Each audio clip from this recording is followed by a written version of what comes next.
And good evening, my lovely Lost Tales, and welcome back to the Blue Rose Respite for my what's today? Monday. For my magical Monday stream. I am very tired today.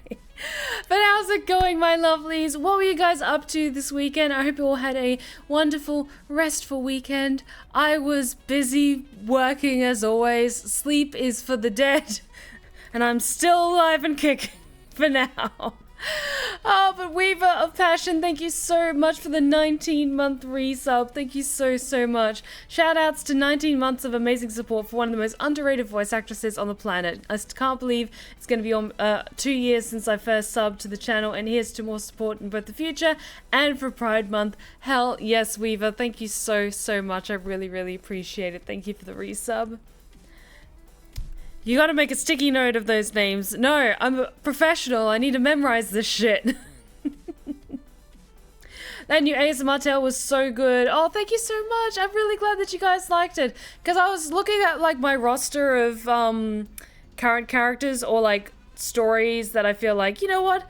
I'm kind of inspired to write like extra chapters for this one. I thought, we haven't seen Veronica in a little while. So let me just get those very tight, sexy leather gloves back on and get into character.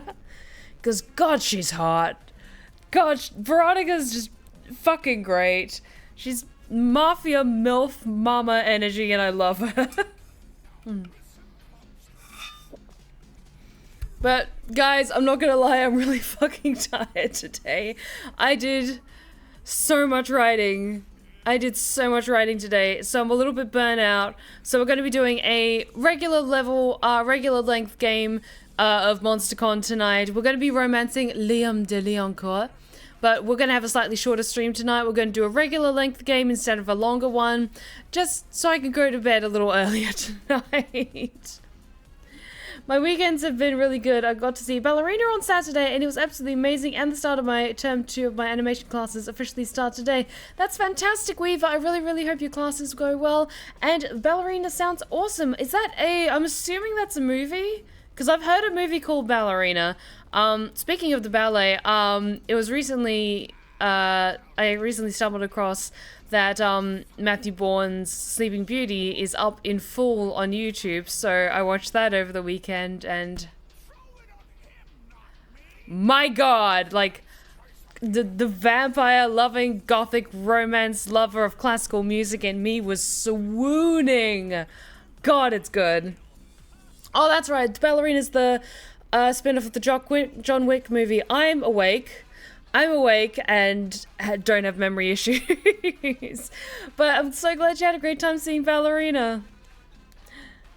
You've been doing longer games the whole time. No wonder they felt longer than the previous games. Yeah, because I even though I've cut down on hours when it comes to streaming, like I used to regularly push like 6-hour streams, like averaging about 4 or 5 hours. I've just recently been getting more and more burnt out, so I'm thinking like I still want to keep up a consistent schedule and all that and try and grow my community as best I can, but I just want to take care of myself, prioritize my time and taking care of myself a little bit better. So that's why the streams have been a little bit shorter, a little bit more manageable. Oh, I've never heard of this rendition of Sleeping Beauty. Okay, so for people who are at all interested in getting into classical stage productions and are interested in things like the opera or the ballet, but you either can't afford tickets or you're not sure if you are going to like it, I would recommend searching on YouTube for like ballet productions and opera productions, like full movie or something like that. Like I think there's some adaptations of Carmen and The Marriage of Figaro that are up in full on YouTube, and Matthew Bourne's Sleeping Beauty is also up on YouTube. So if you like gothic romance, classical music, and you like some of the musical pieces from Disney's Sleeping Beauty, then go check it out, because Disney's Sleeping Beauty takes a lot of Tchaikovsky's music from the ballet and puts it into the movie. And Matthew Bourne's Sleeping Beauty, it does some different things with the story that still has a lot of the motifs that you'd expect, but he changes the story so it's even more just sublimely gothic, and there's sexy vampires in it. Because Of course there is. Anything can be improved by adding sexy vampires, and I will die on that hill. And surprisingly, didn't have a hangover on Saturday. Said on Discord, sorry that those were in stream. No, it's totally fine, Scaracomi. So long as you were drinking responsibly, you had a good time with your friends, and you didn't say anything weird in chat or anything like that, so it's all good. I'm glad you had a great time. Steph needs a vacation to a lavish palace with an army of lovely butlers and maids to take care of her as she deserves. Like, I would love that. That shit's expensive, and I got bills to pay, unfortunately. I got Puccini tapped on YouTube. I plan on getting around to. Hell yes. Hell yes. Marriage of Figaro is also good for newcomers, and I'd say Carmen is also quite good for newcomers to opera as well. Honestly, a lot of Mozart's operas are really quite approachable. Don Giovanni's a great opera as well. That's one of my favorites. Alrighty. So. They shouldn't need money because it would be an honor to serve a goddess. While that fact is true. And this might be too much information.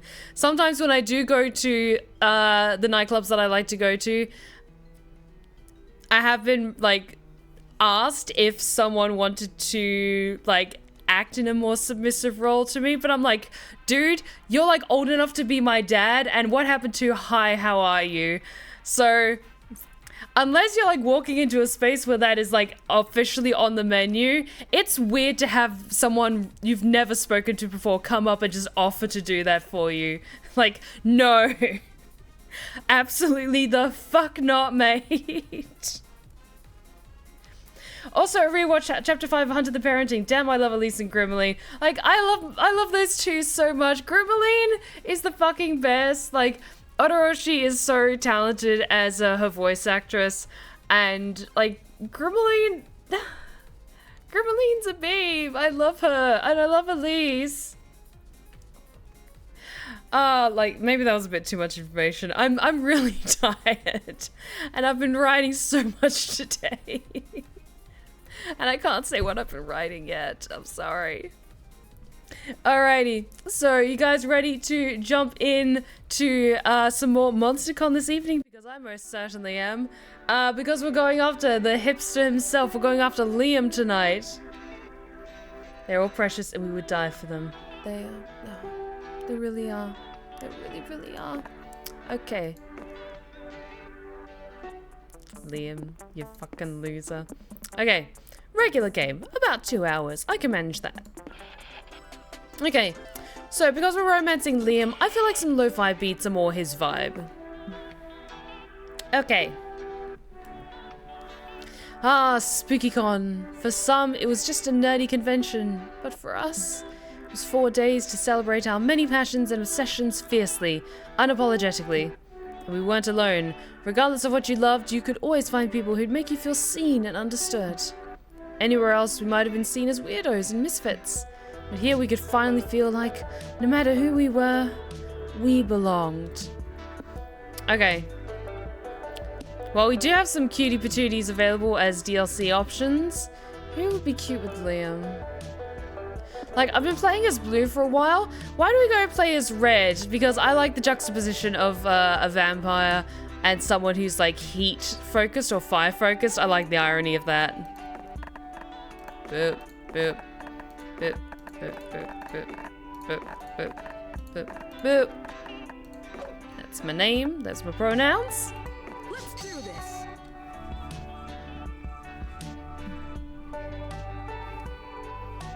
Milo, my beloved, locked behind the paywall. Unfortunately, yeah. Like, Milo is an absolute cutie patootie, and God, they're so hot. But it makes sense that they're now a playable character behind a paywall, but that's okay because you can still romance them in Monster Road Trip. So there's that. But as dreamy as SpookyCon was, it also came with its own set of pressures, some of which we already knew so well. At the end of those 4 days, the afterparty loomed over our heads, posing that one evergreen question. Would we get a date for that night?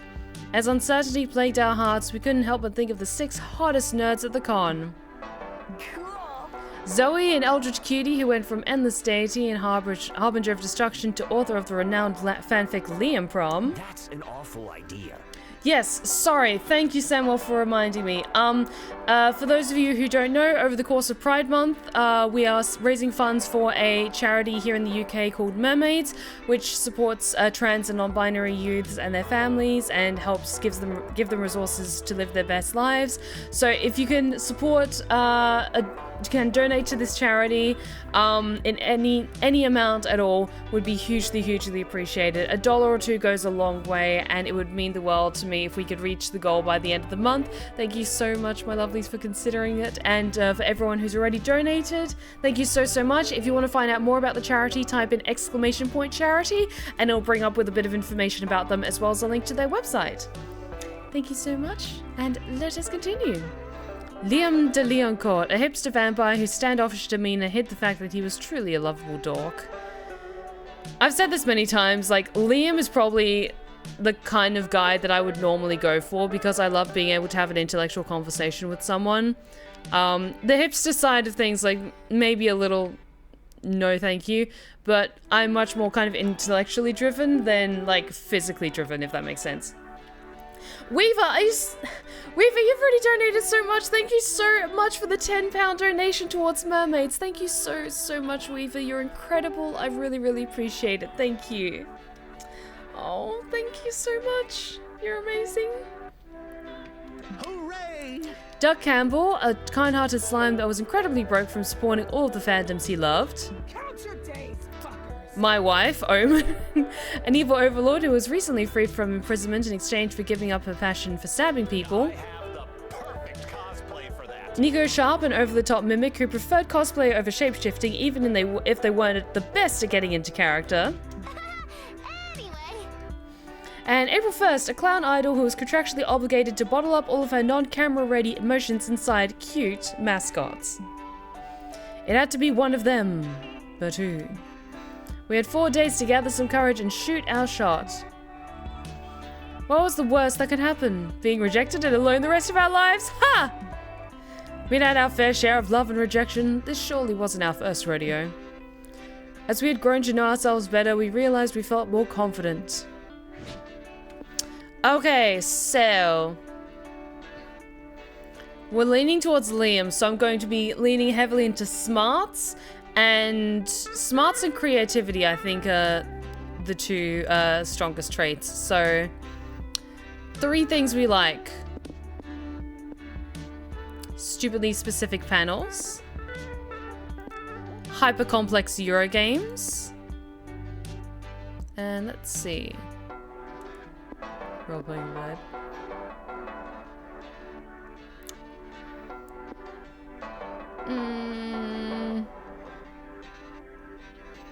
I wonder if main character syndrome is like kind of Liam's shtick because he's a little egotistical. Yeah, let's go with that.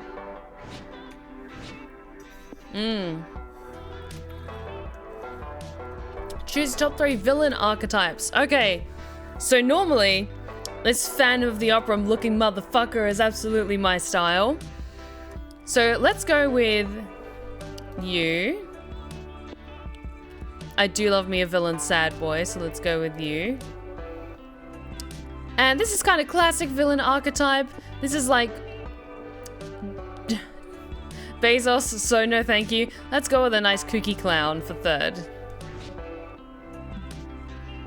We weren't new to all this, so this time we challenged ourselves with a goal other than finding love. With the support of Zoe and Liam, we had decided to take on a project we've been putting off for too long. Time to win at art. Making our own comic. We had so many ideas, and yet we always found excuses not to work on them. But the con was the perfect setting to find inspiration and go for it. Okay, so while Coffee House AU would be great, I want to do this kind of noir looking one, so let's go with that because that feels like Liam's sort of style. The fear of failure had stopped us for too long, but then we reminded ourselves of the one thing that always kept us going, that we were young and unafraid, and we were ready to start. I'm on fire, baby. Okay, Wow, my smarts are surprisingly low. We need to perk that up right away. Let's head over to the main stage. You decide to watch a panel discussing fighting game archetypes. Your main goal is to determine which archetype you be. Are you a grappler? Are you a zoner? By the end of the panel, you realize you are the very rare lover, a highly ineffective archetype for fighting games. What? Vince! Ah! Thank you so much for the 26-month resub. Also, everyone, big birthday wishes for Vince because they are amazing. It is their birthday. Please, lots of birthday wishes for Vince. From the Shadow Caretaker, thank you so much for the 26-month resub. The magical day that someone told me to interview you is one of the best decisions I ever made, because if I said it once, I mean an infinite amount of times. Steph is one of my platonic soulmates, and I would move heaven and hell to make sure she is okay, since I know she would do the same for me. I love you, Steph, always will. I love you too, Vince. I really, really hope you're having a wonderful birthday. You absolutely fucking deserve it. You work so hard and you deserve nice things, god damn it. And big shout out to Vince, the Shadow Caretaker. If you're not checking out his streams, they're a lot of fun. They're really nice and chill. Lots of big birthday wishes for Vince, because they are very cool and a very talented being, and they do cool voice actor things. Interviewing Steph is so fun, for real. Oh, thank you. Thank you so much, sweetie. Okay. Let us continue. You gain +2 smarts for achieving such self-awareness. Afterwards, you meet up with Liam, Omen, and Nico to attend a marathon viewing of the greatest shonen anime of all time, Naruto Academia Dragon Balls. Are you ready for the best day of our lives? We've got 5 hours and 26 minutes of pure shonen bliss ahead for us. This is stupid. Why would I be excited about watching a dumb kids cartoon? Some badass fight scenes later. Glorious!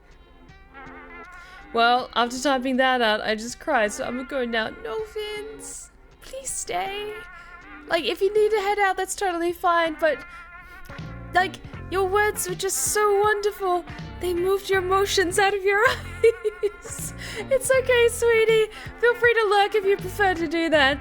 But lots of birthday love to you, Vince. Thank you so much for the renewed subscription and for your endless, endless support. Thank you. Alrighty. Kick his ass, Naruto. You cannot lose now. I've developed a deep parasocial attachment to you. Don't worry, Naruto will win. I'm sure a cheesy flashback will give him the strength to pull through. Hey Gads, you were right, Liam. How did you do that? I just know how anime goes. Watch, now Naruto's old sensei will randomly turn up and lead him in a dramatic training montage. Right again! Are you some kind of anime psychic? No, I simply understand the basic concept of tropes. Work your psychic magic on me, Liam. What are the winning lottery numbers? I don't know. No, Omen. Liam's an anime psychic. He can't foresee regular old life events, just anime ones. I see. Okay, Liam. Suppose my life was an anime. Would the protagonist win the lottery? If so, what would the winning numbers be? Please stop. I'm not a psychic, anime or otherwise. Don't be so modest, buddy. We won't tell anyone you're an anime psychic if you can't handle the fame. Liam's clearly annoyed and wants this attention removed from him, which is great, because you want the attention on you. How, even though my smart stats weren't great, how the fuck did it know that I'm trying to romance him? I did not give consent for it to hear me. This isn't Alexa.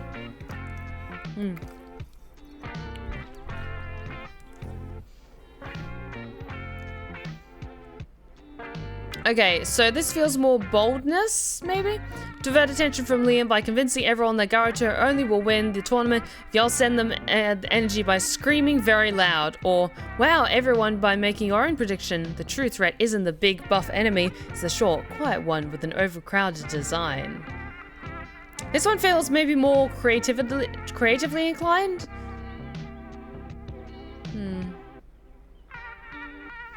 Or it could be smarts as well. I want to go with this one, because it usually is the short, quiet one with, like, a little too much detail in their design. That can't be right. What? No way. The big guys all sweat muscles and sweet, sweet violence. The other character is a mere toothpick, and so quiet, he could never be the real threat. You eventually watch Garuto defeat the big guy, and then the short guy kills the big guy. What? He killed his own ally? You really thought you won, Garuto? All you've done is prolong your own demise. I'll kill you using the ancient techniques of my ancestors, and with this gun I found. Wow, Stephanie, you totally called it. Are you an anime psychic too? Neither of us are anime psychics. That isn't a thing. Liam's right. I'm actually an anime detective. Oh god. I used context clues to deduce the twist before it happened. Notice the short guy's badass eyebrow scar, hinting at a troubled badass past. Also, during Garuto's training montage, you can see the short guy find a gun in a bush in the background. Incredible. You're a veritable anime Sherlock Holmes. 3 cheers for Stephanie, anime detective. If I say hip hip hooray, will you all quiet down? Finally, some praise for your amazing pattern recognition skills. You gain +2 smarts, but lose 2 charm. Okay, so that one was charm. No worries. Set this con on fire. Okay, but at least my smarts have improved a little bit better. Let's improve my boldness next. You're at the lobby when some random person mistakes you for a friend of a friend he apparently has met twice in his life. You're too shy to correct him, so you hang together for a couple hours. And when he's insisting to add you to a New Year's Eve party group chat, that you finally gather the bravery needed to explain that you are not who he believes you are. Better late than never, I guess. Here, have +2 boldness. He still adds you to the group chat. Later, you walk past the con jail, the room where rule breakers go to think about what they've done. You spot some familiar faces among the inmates. I hate you, Omen. We wouldn't be here if you hadn't stolen that plushie and made a big scene. It was the seller who made the scene. I was simply matching his energy. Objection! Okay, fucking Phoenix Wright cosplay? Hell yes. Hell yes. Because this is a new one I haven't seen yet. You have nothing to fear, your attorney is here. I'll get you two out of this faster than you can say, objection! We're fucked. Officers, how long do you intend to keep my clients behind bars? Well, they tried to steal, so I was thinking we keep them at least overnight. Overnight? Perhaps we could commute their sentences. Instead of staying overnight in con jail, they could spend 3 years in regular prison. What the fuck? Nico! Nico, stop! Don't worry, everyone knows that legally, 1 day of con jail equals 5 years of prison. You're getting the better end of the deal. That's absurd, untrue, and definitely not something anybody knows. Dibs on the top bunk when we get to prison. We are not going to prison! If that is a trick to try and get the top bunk first, be assured that I will shank you. Nico might actually be onto something. Surely you could broker a deal with the guards to bail Omen and Liam out of jail. But what? Okay, commute the sentence by doing community service, but you're not ready to touch grass yet. So what about making it online community service? Okay. I don't think this is a bad joke, but a part of, like, I instantly thought, like, online community service. So you mean like a Discord kitten? Because, I mean, that's kind of an online community service, in a way. If you guys don't know what the Discord kitten is, like, you gotta pay your bills somehow, I'll just leave it at that. Or, tell the guards that Omen and Liam can offer valuable insight into catching SpookyCon's biggest criminal, the cockdoodler.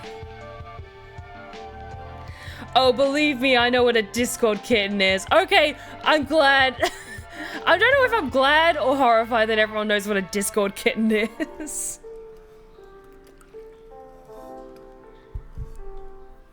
No one asked me to do an impression of a Discord kitten. It's not going to happen. Kind of down to see what online community service is like. Because I don't want to get, like my Twitch channel banned for showing whatever the cockdoodler is involved in. And, so let's do online community service. Ooh, I like that idea. You can manage the police station's social media. Wait, you work for the police? I did not think that police officers had time to guard convention centers.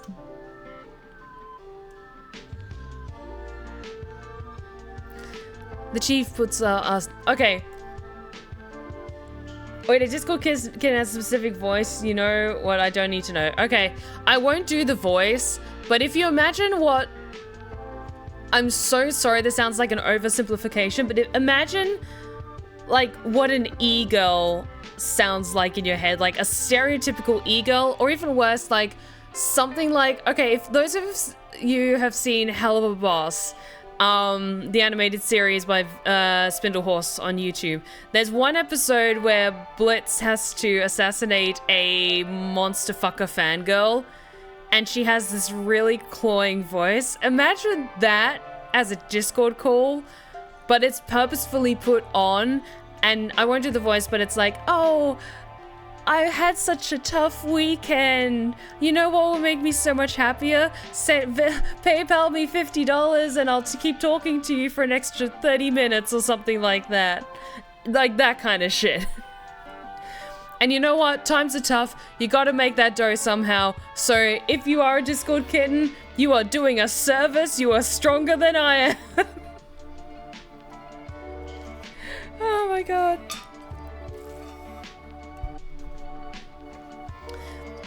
The chief puts us on jobs like this whenever we're on leave for drug possession. But let's not talk about that. Go on, make some posts and get us more followers. Woohoo, you guys ready to make some cops cool again? Fuck no! I'd rather take the 3 years in prison. Fucking mood, Liam.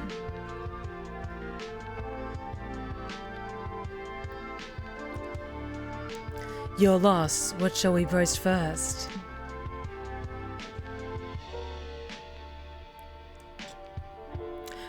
Sam, all of those words that were flagged were absolutely permitted, so feel free to okay that comment.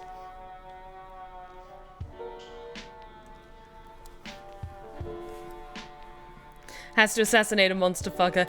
It's like, there's a lot of other complicated like gears in work in that particular episode. Like, I just oversimplified it for the sake of the argument.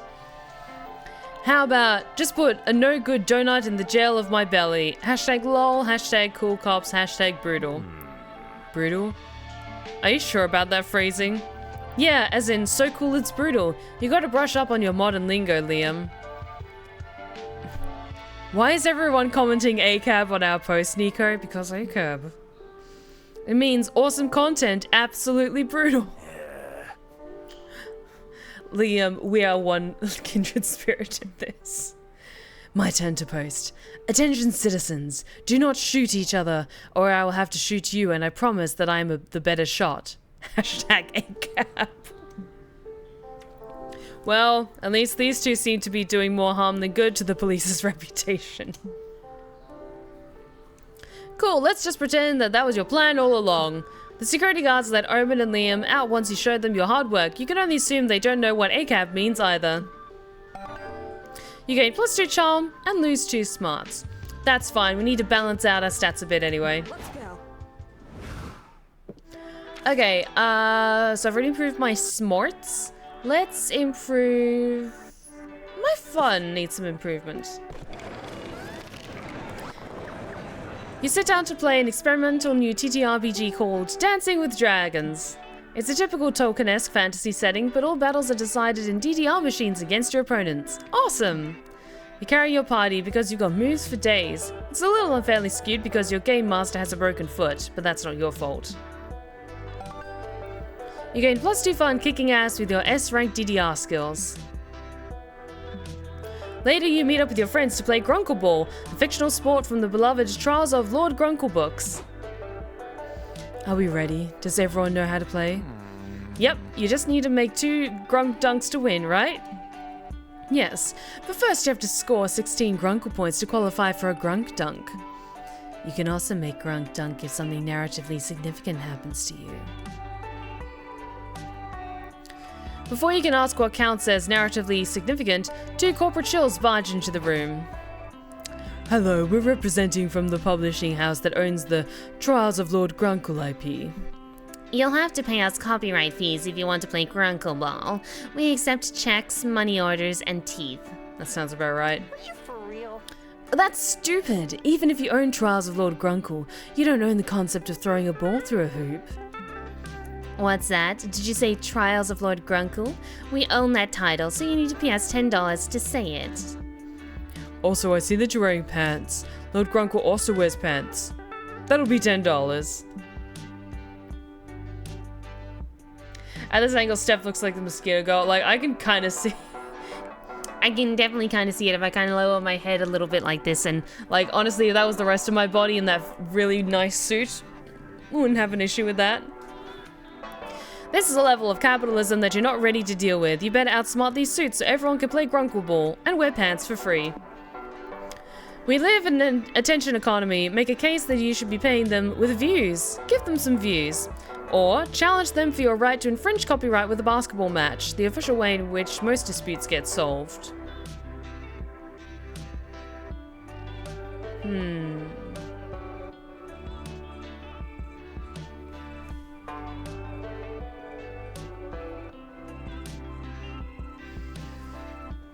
That one maybe is more fun because it's a basketball match and so it's a sport, it's a game. This one maybe feels more smart, so let's go with that one. Give me some views.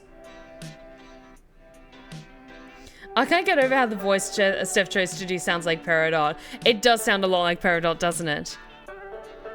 what? That's not how it works. Hey everybody, check it out. These hot fun dummy mummies in suits are gonna mud wrestle. We certainly will not. That would be a HR nightmare. We learned that the hard way. So they have mud wrestled before, hot damn. Yeah, but that got everyone's attention, didn't it? Look how many views you're getting. But these views don't recoup any of the revenue we've lost from you using our IP for free. Guess we need to up the ante then. Nico, do that silly dance you do. That'll definitely get some attention. Can do. Nico does that trademark silly dance. If we could animate it for you, you'd surely be shitting your pants in awe. No amount of silly dancing will compensate for the money you owe us. Really? I bet if we asked around, we'd find out that you have interns working at your company for no pay.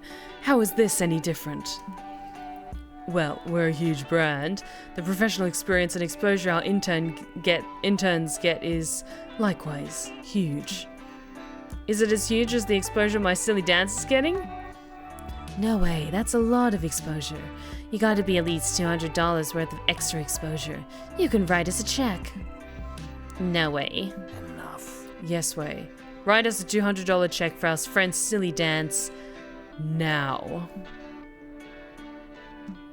Liam uses his magic vampire eyes to hypnotize the corpse shills into writing the check. Why doesn't he do this more often? Hint, it's the inconsistency in this universe's canon.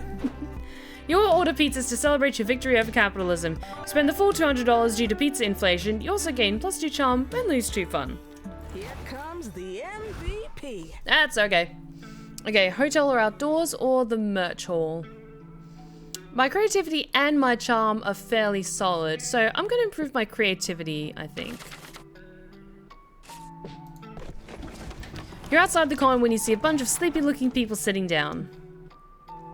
Hey, welcome to the Smokers Lounge, one of them says to you. There's no Smokers Lounge, so we decided to make one out here. Want a puff, he says? You've seen too many PSAs to say yes to drugs, but you strike up a conversation with them while they're getting high off their asses.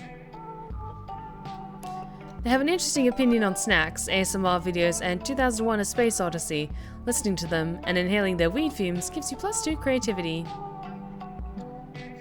Sometime later, you, Liam, Zoe, and Nico notice some teenagers giggling and playing in traffic near the convention center. Of course. What are you kids doing? Don't tell me dying in traffic is some new TikTok trend. Nah, that challenge went out ages ago. We're doing the get easy. Oh no! Truck son? We're doing the Get Isekai challenge. It's when you get hit by Bus-kun and wake up in another world. You know what? The world is so awful, I could actually see that being a thing. Like, all these Japanese school kids, like, almost getting hit by trucks in the hopes of waking up in an getting isekai'd. Oh my god, no. Why would you do that? Isn't it more common for isekai protagonists to get hit by a truck? That's your only problem with this? No, we crunch the numbers and buses are the best way to end up in the fantasy realm where your painfully uninteresting personality somehow makes you a hero. Sword Art Online. Sorry to everyone who likes Sword Art Online. That sounds pretty unrealistic. Thank you.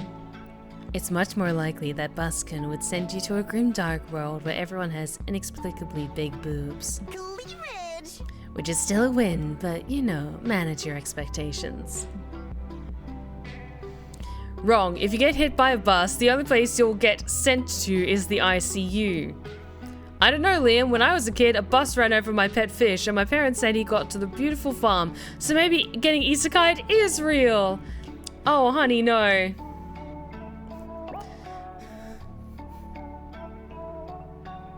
How the hell and fuck did a bus hit your fish? I said the bus ran over my fish. You should pay attention when someone's reliving their trauma. Fine. Can someone help me convince these dumb kids not to do this? I'm not in the mood to witness a vehicular manslaughter today. Sure thing. Okay. Use the forbidden spell to exile souls to a pocket dimension. You thought it was a cruel measure, but apparently it will help these idiots and probably prevent car accidents. Convince them it's easier to go a different world by getting on the bus, not in front of it. That one feels like you're using some smarts. That one maybe feels more creativity, using like a forbidden spell or something. But,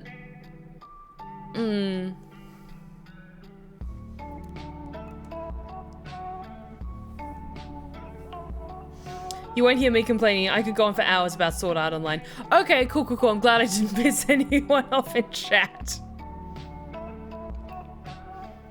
Yeah, let's do something fun and weird. I want to use the forbidden spell to exile souls to a pocket dimension.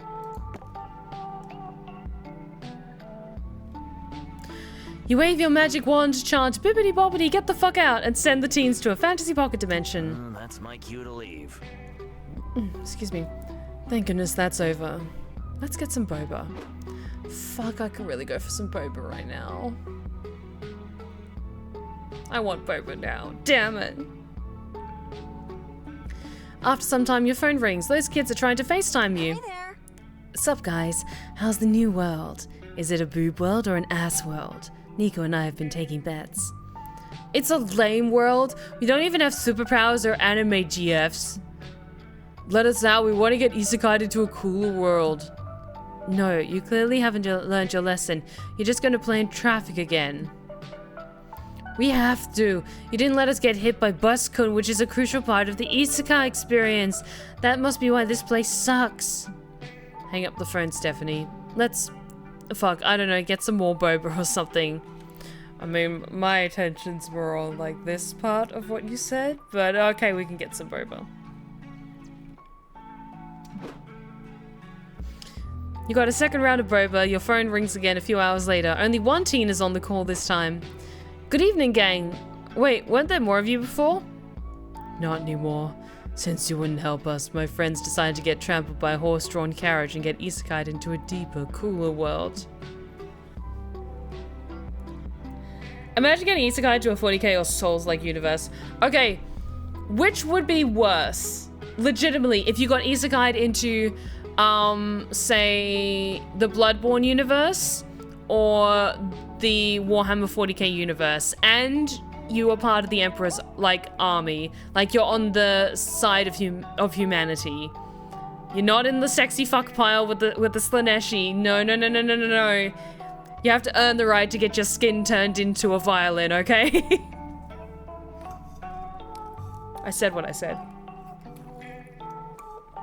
Getting made into a living, breathing instrument used by a beautiful busty woman with piercings everywhere. That is a privilege.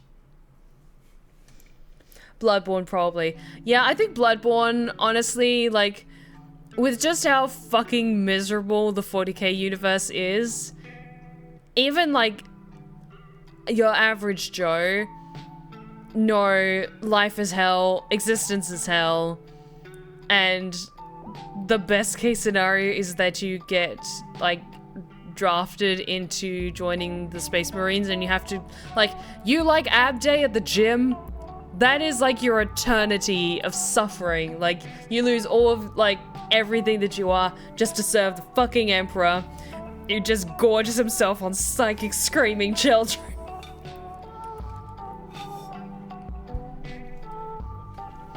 Okay, 40k for sure. I'm a huge Nurgle fan myself. Okay, you know what? To each their own within the 40k universe. If you want to get turned into a living, like, violin and play, like, on, like, as Sneshy, like, march into battle, that is within your right to choose. The Berserk universe. Oh. Ooh. I don't know if I would take that over the Bloodborne universe. Like, because I hate getting sick, so the Bloodborne universe kind of sounds like a nightmare for me, even though it's gorgeous and weird and mystical, and I would love the 0.5 seconds that I'm able to exist there. But, like, listen, I tried playing Bloodborne. I couldn't get into the flow of combat. If I was really there, I would be fucked, okay?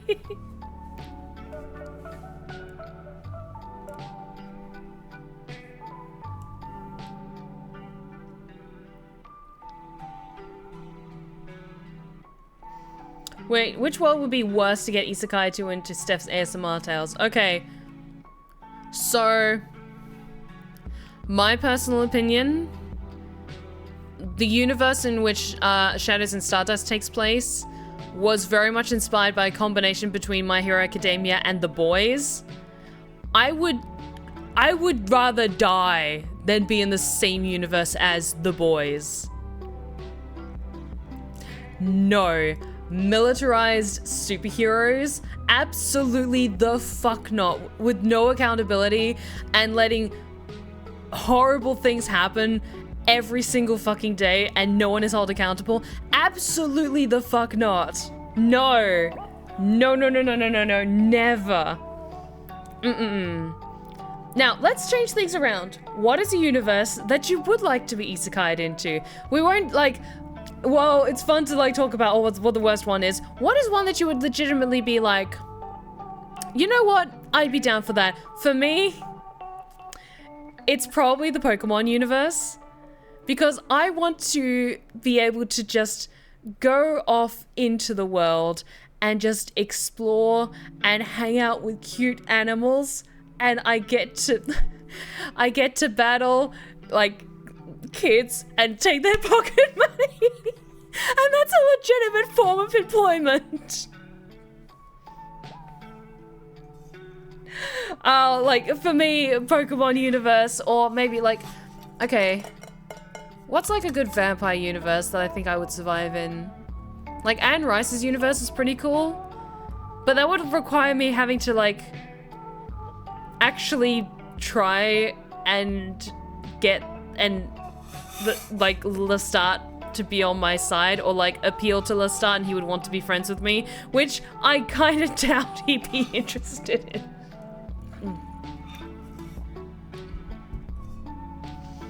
For me, probably the Crash Bandicoot universe. I could see that. Fuck yes. Absolutely.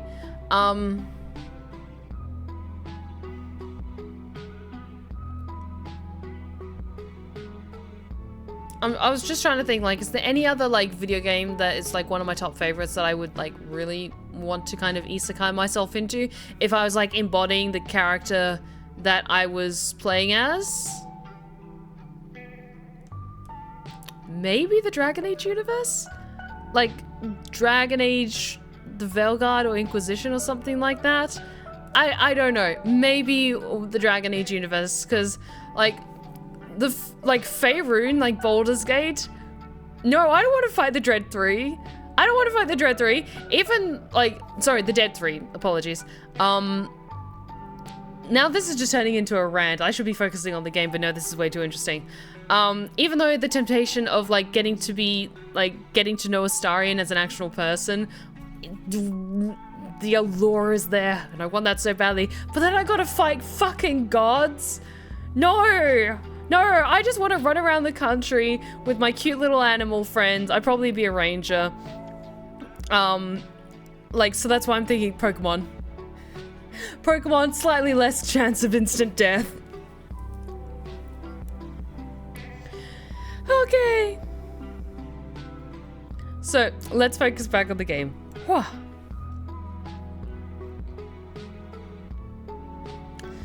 Oh, Lestat would love me. He would be on his knees. That is a lie and you know it. I say that respectfully. Sam, I know you think very highly of me. Lestat de fucking Leoncourt is a whole level, like ascendant level of petty bitch.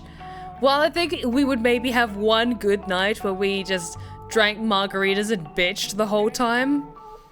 He would absolutely kill me by the end of the night. Like, I'm not a captivating young masculine youth. He would maybe find me mildly amusing and keep me around for a week before killing me. Okay, let's continue. I was gonna get trampled with them, but it looked painful. I guess I'm not cut out for the isekai lifestyle, but I'm glad they're off having fun. Yeah. So, can I come out now? Enough. Fine. Let him out. I give up. The kids are not alright. I'm sorry, Liam. Would a third round of boba cheer you up? Yes, I think it would. Glad to know boba is the way to his heart. You get more boba and gain 2 smarts for solving the problem with such a cool spell, but lose 2 charm. That is okay. My stats are looking nice and balanced. Liam. Food. Hey, Liam. Wanna hang out? I feel like going for a walk. You and Liam go on a lovely stroll through the park. Taking it slow is actually kind of nice. He uses you as a captive audience to complain about several things: the weather, the economy, his bottomless hatred for single-use plastics. Anyone else would think he was having a terrible time, but you know the complaining is Liam's love language. Aww. And as a certified Liam enjoyer, you love nothing more than to hear him talk shit. What a catch. Aww. Tolerance. Cornerstone of love. I'll be the greatest author ever. And it's time to take now it's time to take a break from your real life shenanigans and brainstorm some fictional shenanigans for your comic. Go for it. Okay, so I need to keep my smarts fairly high, but I need to improve my boldness and fun. Why did you get banned from the zoo? You kept shooting a gun at random stuff for the lols. You kept trying to fit stuff inside a zebra's mouth for scientific reasons. You tried to make No Pants Tuesday a thing. You got robbed by dogs. So it's for your own safety.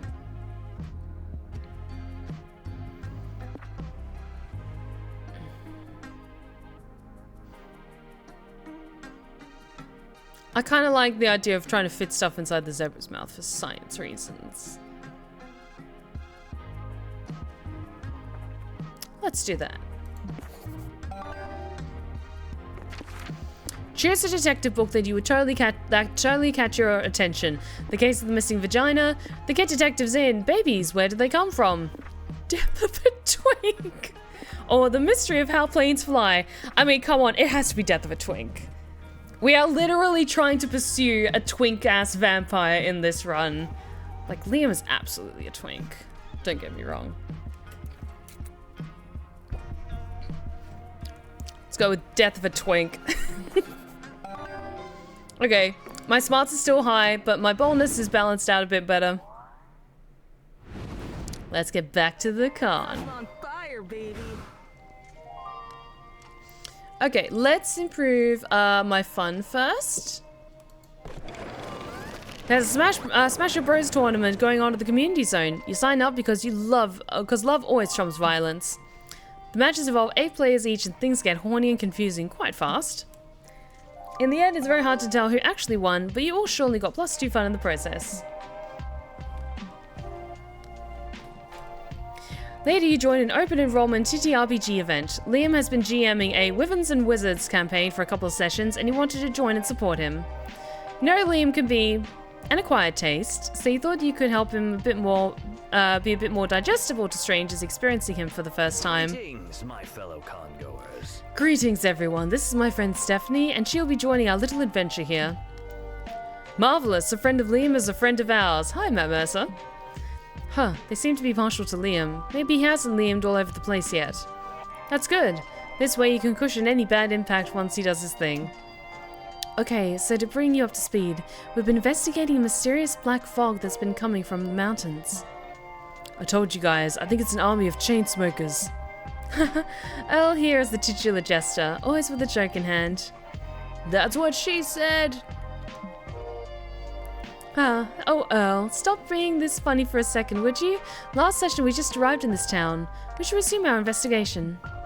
I say we hit the tavern. Best case scenario, we get some answers. Worst case scenario, we get some beers. The tavern is brimming with noise and life. Everything feels warm, partly because of the golden oak wood, and partly because small towns tend to bring everyone closer, both figuratively and literally. In the air you can smell hints of wine, and since your druid has enhanced senses, she can tell it's a Pinot Grigio. You can't miss the citrus notes that a Pinot Grigio showcases in cooler climates such as this. Whoa, Liam does it again! Okay, this is the Liam you know. Maybe you can crack a joke to dilute this degree of snobbishness. Yeah, he always makes you feel like you're actually there. Liam, has anyone ever told you that you have the soul of a poet? And that's not all. I just looked up Pinot Grigio. It's a real wine. Even the citrus thing is true. Liam, are you some kind of wine genius or not? Or what? Like, the fact that he also knows his shit about wine? That's hot. Is Liam shedding a tear? Speaking about Mercer, have you heard of Date Everything, Steph? I have my eye on Date Everything. I want to wait for the full game to come out before I take a look at it. I'm aware the demo is out, but I want to wait for the full thing, I think, before I give it a shot. But I'm aware of the many, many talented voice actors that are in it. Okay, you know the drill. I gotta go order some waffles and beer. I wouldn't be so waffles off the waffle order if I didn't order them at every tavern we hit. Can you choose who to interrogate in the meantime? You know I'm bad at that stuff, so Waffles only knows punching. And waffles! This is your chance to make a good first impression. You take a look around the tavern, well, Liam describes the people in there, and narrows it down to 2 people who may know about the black fog. Ooh, both of them are hot. The beholder that cleans the tavern's bathrooms, it's clearly Liam's clever way of saying this character has seen some shit. The mysterious-looking purple guy, that's definitely not Liam's self-insert character. No artist can resist self-inserting. On weekends, I call him Daddy. Okay, I gotta go with the self-insert. Come on. Also, the art for this is fantastic. Hey, Captain Angelo, it's been a while. How are you doing? Thanks for the hydrate check, by the way. I wonder what caused that. So, let us jump in to... let's go with Liam's self-insert character. Let's indulge him just a little bit. Okay, I'll ask him. Excuse me, sir, do you have any information about the smoke coming from the mountains? Oh, thank you for the stress check.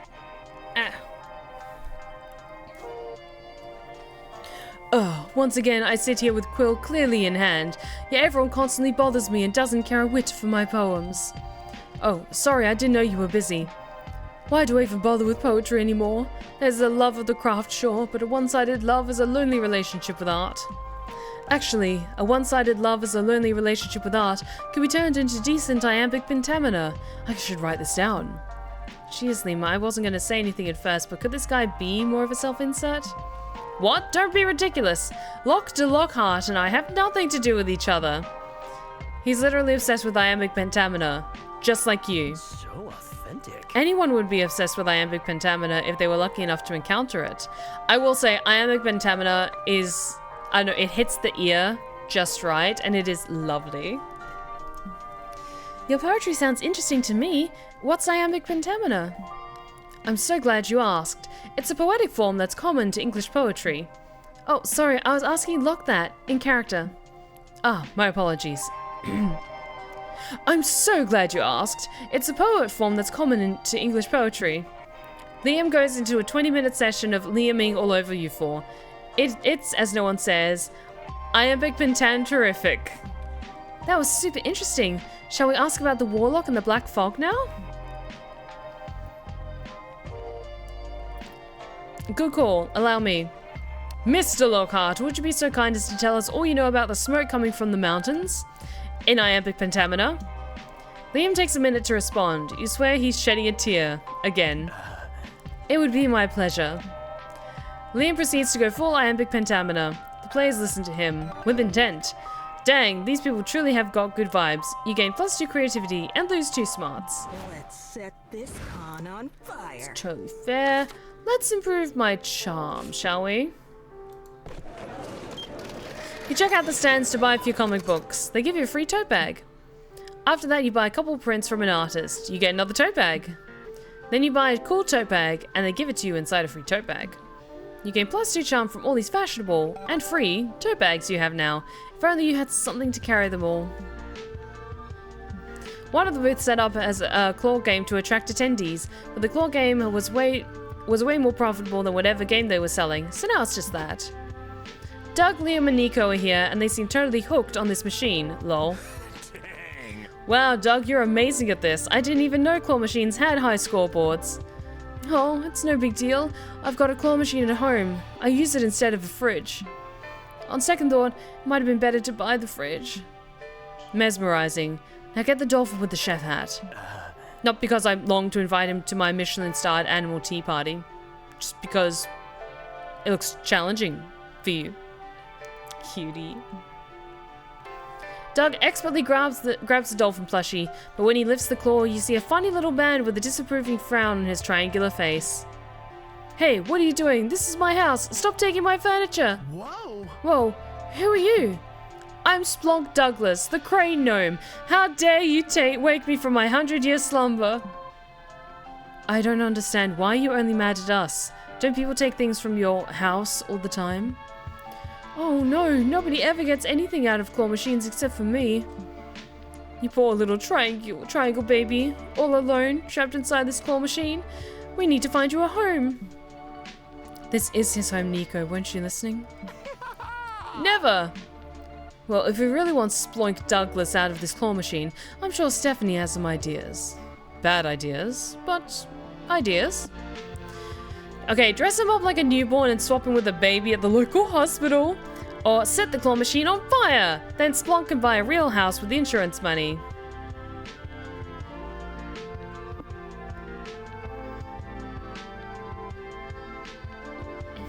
Kinda wanna set it on fire. Let's go with that. I wanna set it on fire. Ah yes, your fondness for arson is well documented, Stephanie. But how will we light said fire? Oh, there's actually some gasoline and a lighter inside the machine. I'll just fish them out real quick. Hey, give those back. Those are for my tiny car and my tiny cigars. Don't worry, little guy. Soon all of that stuff will be on fire anyway. What? That only makes me more worried. So authentic. Look at me, burning all this capitalist merchandise. Those anarchists who laughed at me in the 1800s will finally take me seriously. Everyone, except for Splonk, happily sets fire to the claw machine. Doug fishes Splonk out of the machine, and Nico pats the crying little man on the back. It's okay. Look, you can now make an insurance claim and get a bunch of money for a new, better home. What's insurance? While everyone considers the implications of this, a tiny fire brigade arrives to put out the blaze. Wait, it looks like Splonk recognizes one of the firefighters, the one with the donut for a head. Dorper, you came back! I mean, yeah, I'm a firefighter and this is a fire, but I must admit, this fire reminds me of the ardor of our former love. Wanna stay at my place tonight? Victory! Yes, we're heroes! No one can say we aren't. The two tiny people head off to bone under the concession stand. You gain +2 bonus for the fire, but lose 2 smarts. Also for the fire. Let's show him how it's done. Okay, let's improve my smarts next. You grab a seat at the main stage, where a panelist talks about making interesting player characters. Apparently they should be color coordinated, have a distinct personality, and also a cool name like Kratos, Luigi, or Stephanie.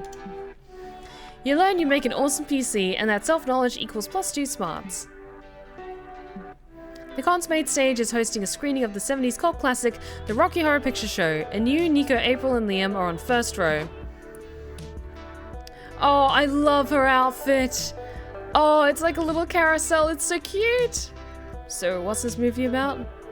Oh, you're gonna love it, Nico. It's about... How ironic. It's not just a movie, it's an interactive dance-along audiovisual feast, where spectators sing, dance, and throw thematically appropriate garbage at the screen. Oh, I like at least 2 of those things, so whoever throws the most garbage wins? No, you don't understand. It's... Allow me to explain, April. The movie breaks the conventional barrier dividing film and audience. The spectator's interaction enhances the experience. It's like having an active conversation with the film. 5's a 10 speaking. Yeah, I wish someone learned how to do that with actual people. I mean, yeah, you took the words right out of my mouth. I have the perfect cosplay. Wait, so I get to be part of the movie? My first acting credit.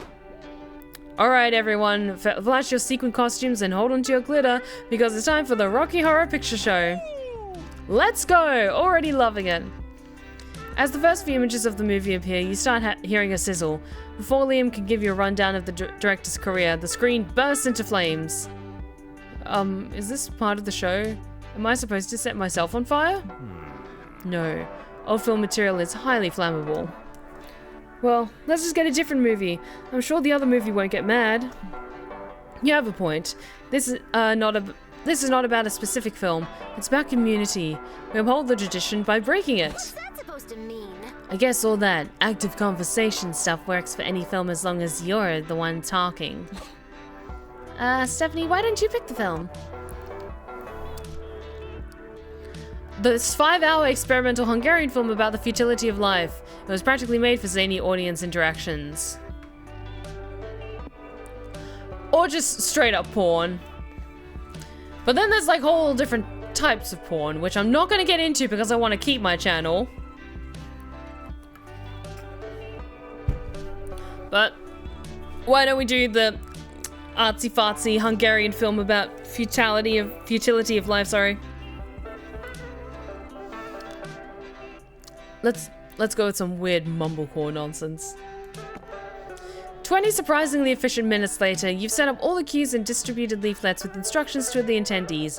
Everything's ready for the screening. So authentic. Alright, this is the 15-minute one take where the main character eats a raw potato. The entire audience spends the next quarter of an hour munching away on the potatoes you've given them. There's a lot of groaning. April, you're really going for the existential dread vibe. It's the potato. It's screwing up my stomach. April, the indigestion is the point. It's a perfect metaphor for how the cruel facts of life are hard to stomach. Oh, I get it. Can I stop eating now? Nope. No. Finish your potato. 4 lengthy, moan-filled hours later. Ah, yes, we really have to nail this last shot. A 45-minute scene where the woodworker and the matchstick girl gaze into each other's eyes. Everyone, shoot a longing look at the spectator next to you. That's me, Stephanie. You stare deeply into April's eyes. My god, this is boring. I can't stand the way Stephanie is staring into my soul. It's been a while since somebody looked at me like this. It's pretty hard, actually. The movie ends. The audience erupts in applause and sighs in relief. That was awesome! Now I know why people like European films. Because of all the groaning. Yeah, that made me feel... stuff. You hear that? April felt stuff. You lose 2 fun, but gain 2 smarts from scouring the existential depths of monsterkind through film. Let's set this con on fire. Okay, what do I need to improve?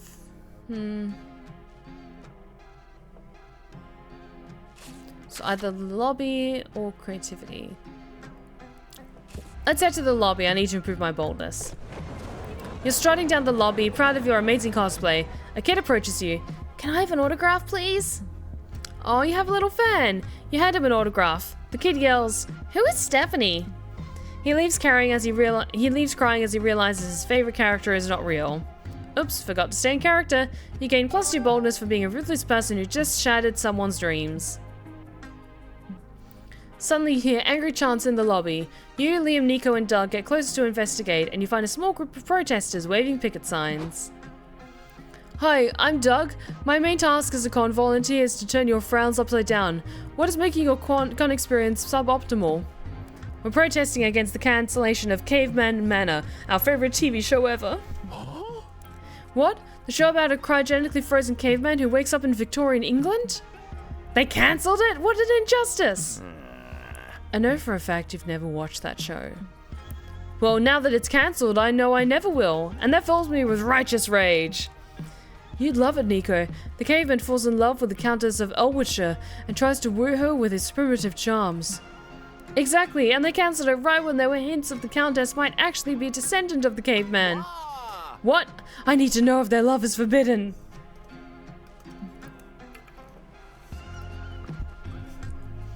Why does he have a knife in his head? Because he's a slime.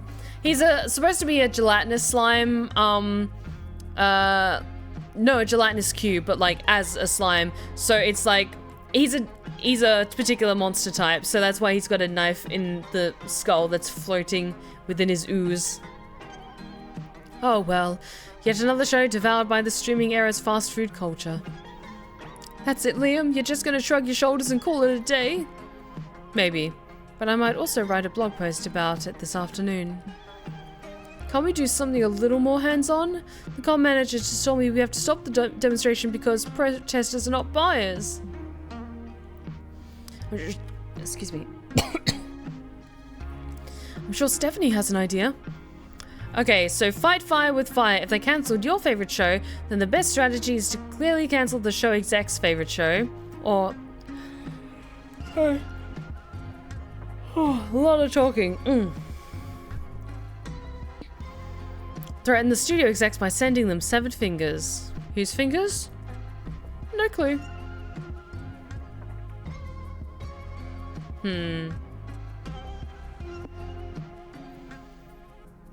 Why don't we cancel the exec's favorite show? Oh, hydrate check. Thank you.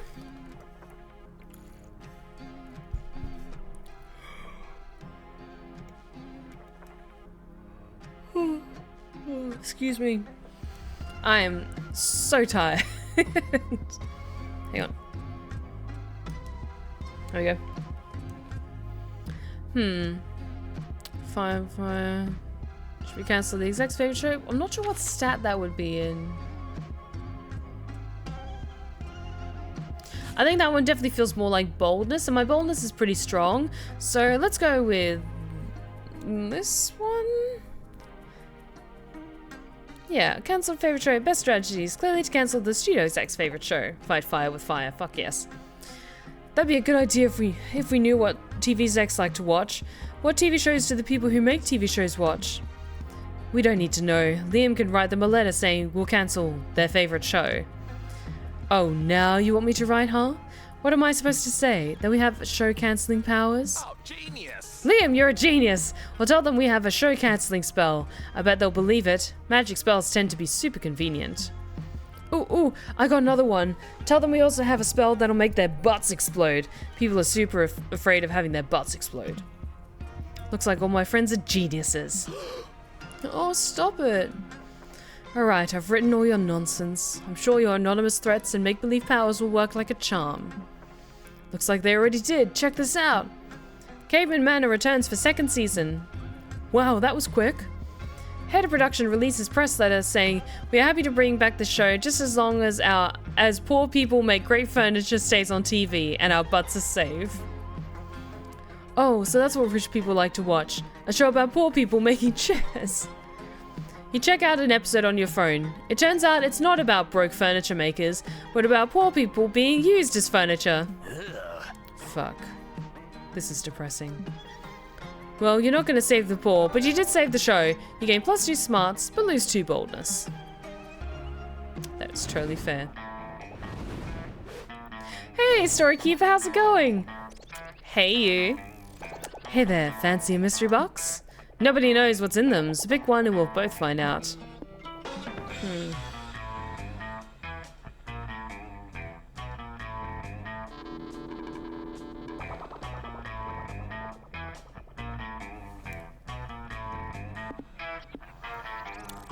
That one messes with the sound and video.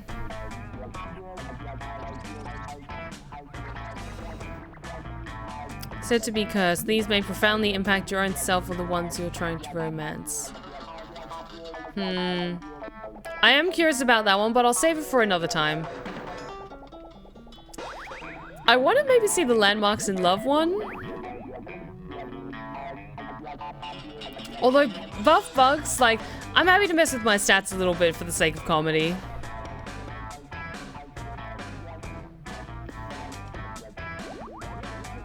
Cosmic Thirst could be good. You know what? Let's play it on the safe side. Let's go with stats, and now they're people.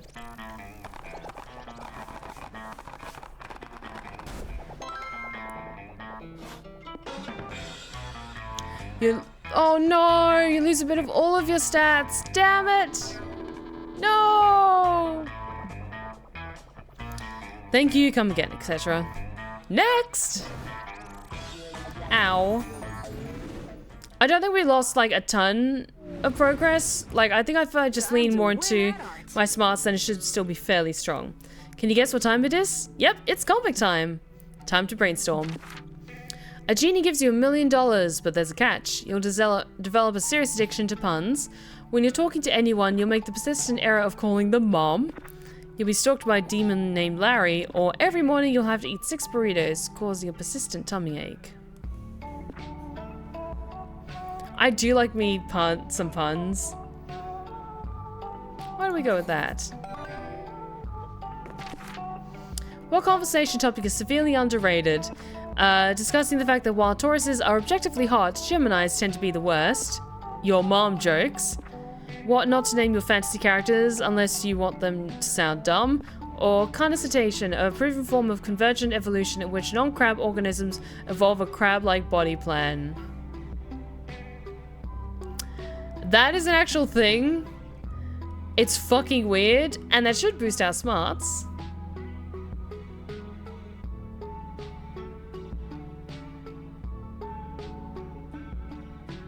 Let's go with customization. Okay, I really need to improve my charm and my fun, but we can do that. Here comes the MVP. Okay, first and foremost, let's improve my fun because it's running low. In the middle of the community zone, you see a bunch of top-hatted gentlemen, a vintage car, and a dog with a boot. Oh, it's LARP Monopoly. You know what? That would actually be a really cute cosplay idea if you had a group of friends and one guy was the Monopoly man and everyone else dressed as, like, interpretations of the different silver pieces you use around the board.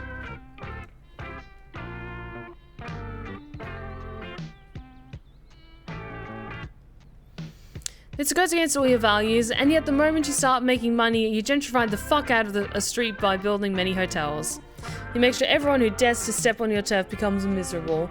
A father of 3 begs you to lower the rent. Get good, you yell. No, what have you become? You burn your Monopoly money and leave, but deep down you have to admit you got too fun.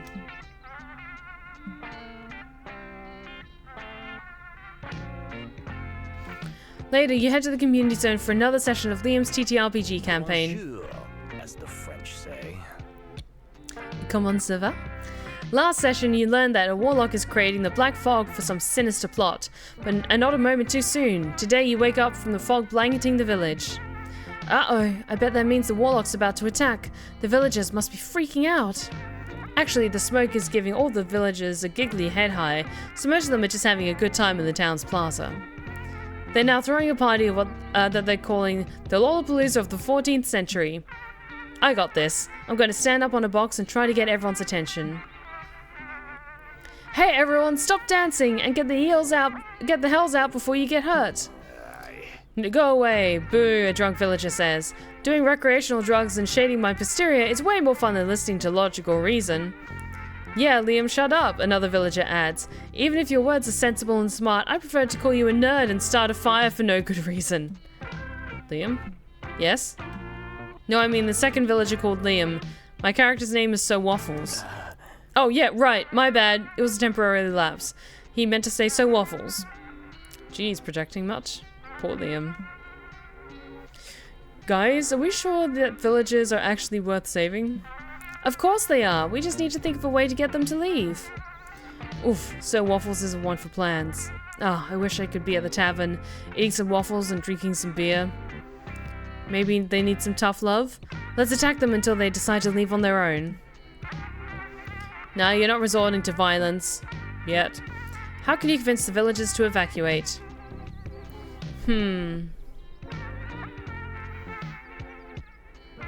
Okay, so with these ones, they feel more directly like Liam's romance plot, so you have to pick ones that are your strongest stats. Okay, so just rebrand the evacuation as a pilgrimage. Medieval types are super into that religious stuff, or people are bad at taking any danger they can't see seriously. Give them some danger they can see. Unhinged jaw, bees pour out. Okay, that feels much more boldness. My boldness is only at 10, whereas my smarts and creativity is at 18. So I'm gonna go with the first one, because that feels more smartsy. Let's go with that. Can I have the box? Be my guest. People of the village, I come bearing an important message. We must all start a pilgrimage to the woods. Why should we do that? We don't care for the woods or for slam poetry. We only care for partying and making bad life choices. Should we attack them now, or...? Not yet. Stephanie, you have to think like the villagers if you want them to listen to you. People of the village, there is a very good reason we all must make a pilgrimage to the woods. I was there last week and I saw something incredible. A talking dog. You roll... a 17. Okay, a villager says, tell us more about this talking dog. Was it amusing? It had the energy of 100 japes. Not even the king's personal jester could dream of being half as jocose as this talking dog was. Not bad. You roll a 13, but you get a +2 bonus for using medieval-sounding thesaurus-worthy words. The villagers finally leave the town, lured by the promise of a talking dog that may or may not be a religious thing. Stephanie, you're such an MVP. But oh boy, it sure was frustrating to try to talk sense to people while they were trying so hard not to take you seriously. Right? I've played tabletop RPGs before, but most of the conflict is fighting some baddies. This felt very realistic. How do you even come up with these ideas? You could say that, as most artists do.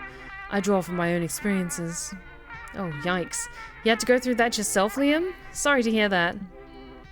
But you know what? I once heard that most geniuses are misunderstood.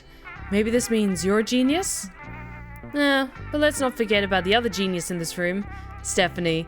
Let's go to the tavern to celebrate this victory. Waffles are on me. You all go to celebrate, and later your party ends the session preparing for a great foggy war. You also lose 2 boldness, but gain 2 creativity for rebranding the evacuation. Let's go. Okay, so my smarts and creativity are really strong. So what should we improve next? I think my boldness needs a bit of a pick-me-up, so let's go there. We're roaming the con lobby when you notice a streamer right in front of you.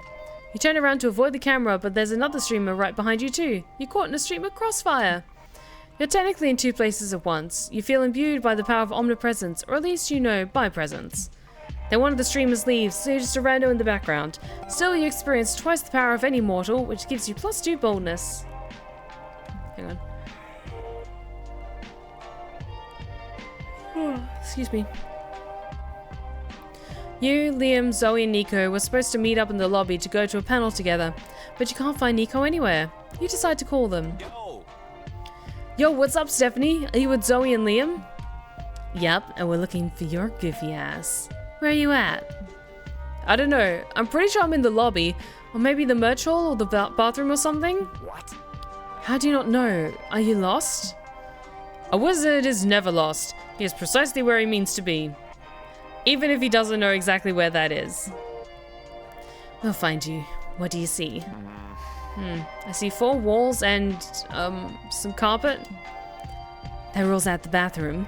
Only a psycho would carpet a bathroom. Can you identify any landmarks that will actually help us find you? I see a dog wearing a funny hat. Oh, how cute. What kind of dog is it? I think it's a Pomeranian, or maybe a Chihuahua. I can go ask. Please do. Stop it. No, stay on task, you two. Hello, little fella. Are you a Pomeranian or a Chihuahua? Where'd you get your stylish hat? You'll never find him at this rate. It might be easier for you three to find a landmark that Nico can meet you at. But what could that be? Blah.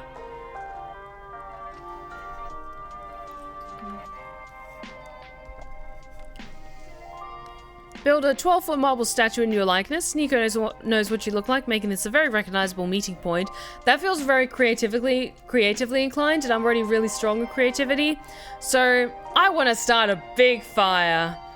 You should be able to spot it from anywhere. Nope. Counterpoint. Let's not light a fire indoors. But Stephanie's logic makes sense. Indoor fires are really easy to spot. They're also a huge safety hazard.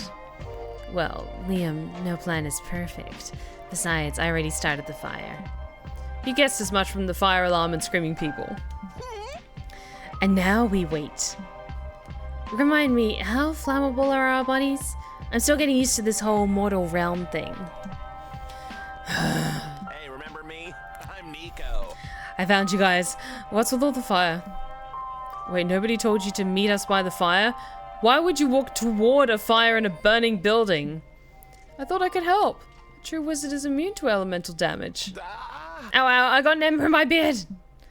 Well, hey, problem solved. We found Nico. Yes, and it only cost us several people dying in a fire. Well, hey, this was a true trolley problem, you know? Those problems that don't have a clear solution, so you have to make a tough choice. Right, of course. Kill innocents with fire, or take more time to find Nico. Truly an unsolvable conundrum. It wasn't unsolvable, we just solved it. Ah, Liam, so adorable, yet so dumb. You're almost late to the panel because you had to stomp Nico's flaming beard out, but the fire trucks blocking all the traffic help you get to the main stage on time. You gain +2 boldness and lose 2 creativity. Let's set this Totally town fine on with that. fire. Okay,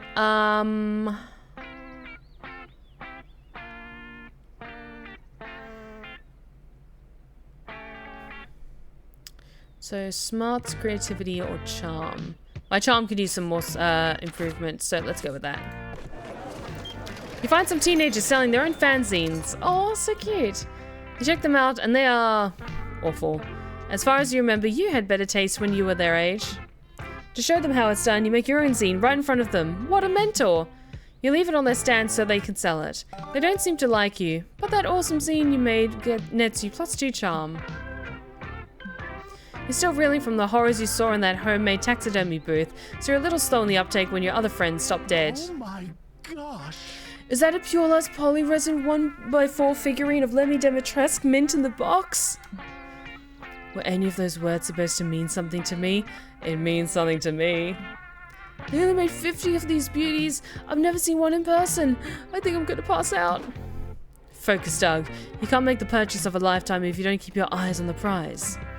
Huh, there's no chance in heck I can afford that figurine. I need to take out, like, 2 loans on my moped. No. It's okay. It's enough just to stand here admiring it, pretending for a few sweet minutes that it's mine. Oh. I purchased the big-breasted object of your desire. Grovel for my mercy. Oh, Omen, you shouldn't have. Thank you, thank you, thank you. Omen, it was incredibly nice of you to buy Doug that figurine.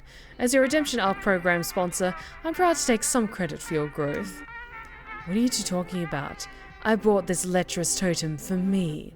Count your days, fuckers. I don't yet know how it works, but its mere aura caused your brains to become mush, and now that power belongs to me. Count your days, fuckers. I take no responsibility for this. Never mind. Omen may be an idiot, but they're a hot, rich idiot that you like, and they just bought something that other hot, broke idiot you like really wants. If you play your cards right, you're sure that you can work something out that makes everyone happy. Strike a deal with Omen. Doug gets the figure and she can have some plaything in exchange, like your soul or whatever. Or explain that the figurine is powerfully cursed. Whoever owns it risks developing an intense attachment to the fictional hottie it represents.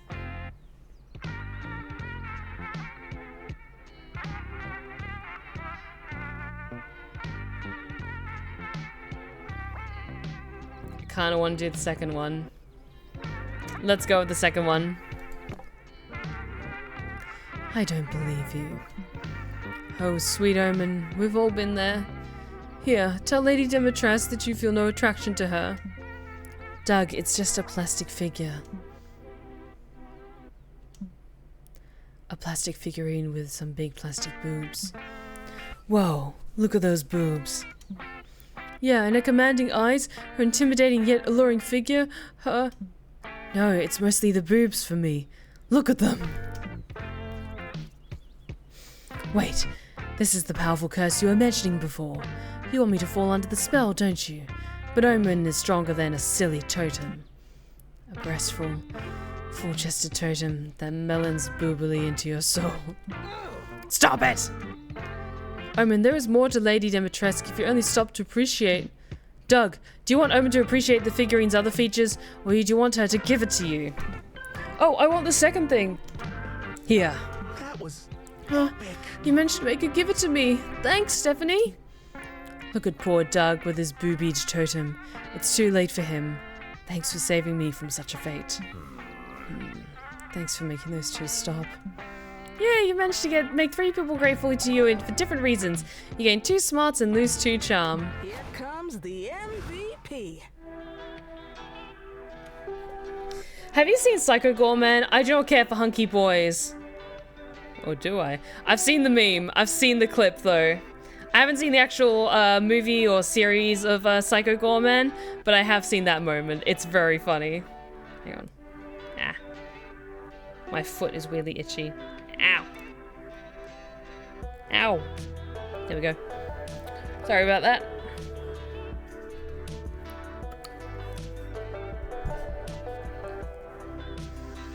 No, I think it's a movie. I just wasn't sure if Psycho Gorman was a movie or a series or something, so it's a movie. It's a movie, I think. Okay.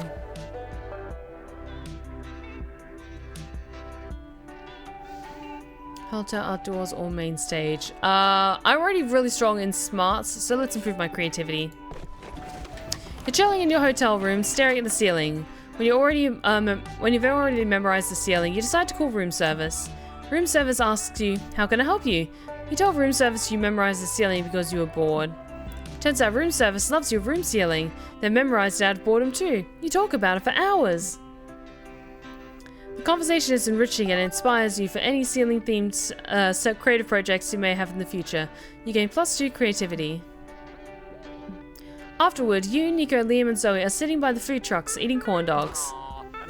Darn it, I got a hot dog again. What do you mean? Well, you know how every corn dog has a 50-50 chance of either having a hot dog or a corn cob inside? For some reason, I always get a hot dog. What? What? That's not how corn dogs work at all? True. It's not exactly a 50-50 chance, because there's also a super slight chance, like 1 in a million, that you'll get a corn dog genie. But you know what I mean. I don't think I do. I mean, it kind of makes sense. It is called a corn dog. It's called that because it's covered in cornbread. No, I'm telling you, it's the 50-50 thing. Except it's an unfair 50-50 because I never get a corn cob. Which some might say is evidence that there's no such thing as a corn cob corn dog. Or that Nico is just very unlucky. Am I the only reasonable person here? Yes. Yes, Liam, you are. I don't need someone reasonable. I need someone comforting. Thanks, Zoe. This conversation is interrupted by you taking a bite of your corn dog and getting a mouthful of magic smoke instead. A corn dog genie appears. What the fuck? I love that Liam is just so done with everyone's bullshit, but he's still along for the ride. If that isn't a vibe, I don't know what is.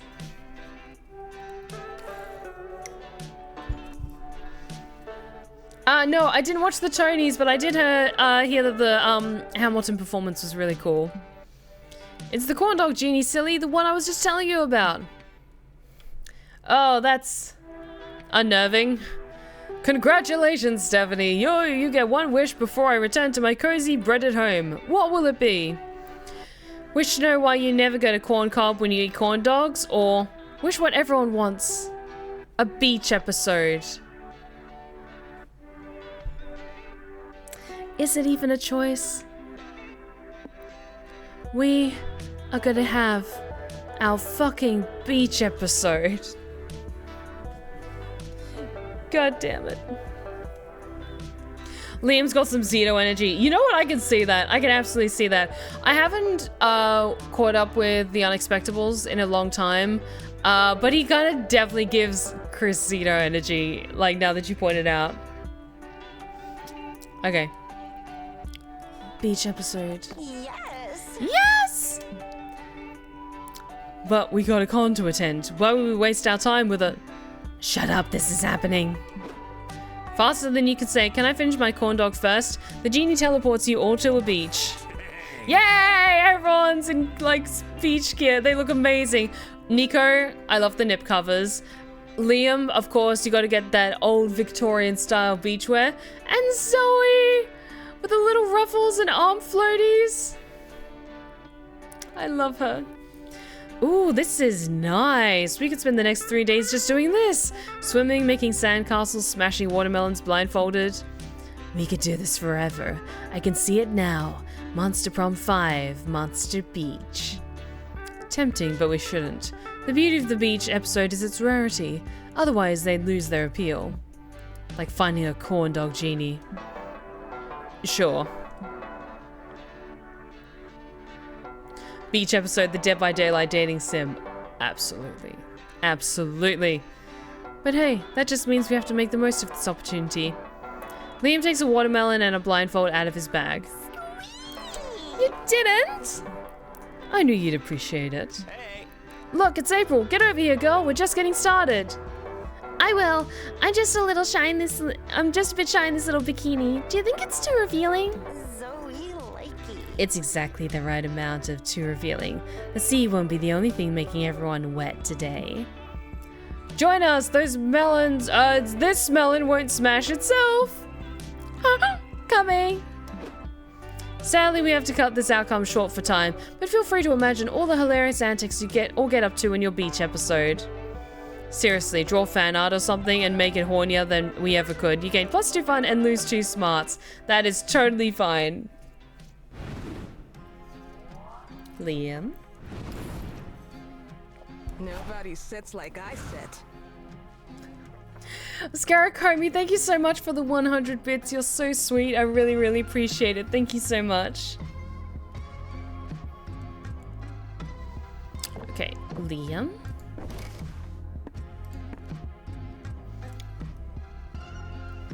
Okay, speaking on friend group, redemption arc program, or how's the con so far?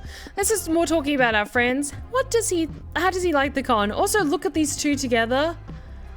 Damn, we are so cute as a couple. It's been quite good so far. I spend a good portion of the day in my yaoi booth in the artist alley. That can get a bit exhausting. The masses crave their drawings of men kissing. They surely do.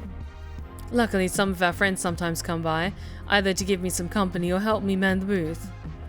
Yeah, I think I saw April there yesterday, right? Yes, she stayed for a couple hours. She really knows how to keep the crowd entertained. I offered to help her in exchange. I'm sure she could benefit from my expertise in songwriting and general knowledge of the arts. Surprisingly, she said it wasn't necessary. Yeah. Surprisingly. Instead, she asked me to draw her squash to get between a couple muscular men. To each their own taste, I suppose. In any case, I don't spend the whole day in the booth either. I've been hunting for rare Gashapon with Doug. We're like avid explorers trying to capture elusive specimens. I'd watch a reality show of you two going on your little explorer adventure. Why not watch it live? Come with us next time. For sure. Oh, I'd love to. But yeah, it's been a good time. Sometimes even Liam Delincourt must indulge in his lowest brow passions. And you want to join him in such lowbrow passions. You both check the con schedule to see what you can do together the next day.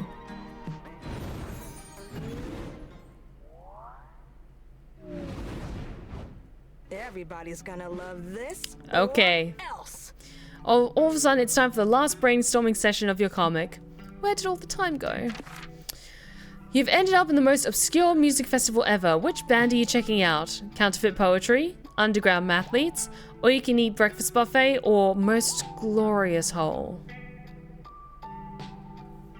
So my creativity and my smarts are really strong. I'm going to try and balance it out a little bit. Glorious whole. You're still at the Obscure Music Festival. Now that you've chosen a band, just going by their title, which of these songs would be your new favorite? Empathy for the Man Who Could Only Eat Soup, Loop for Days, 5-letter words, or Metaphors Done Wrong?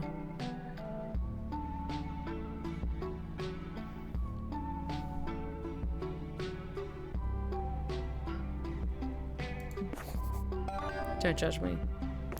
I needed to improve my fun. I'm on fire, baby. Okay.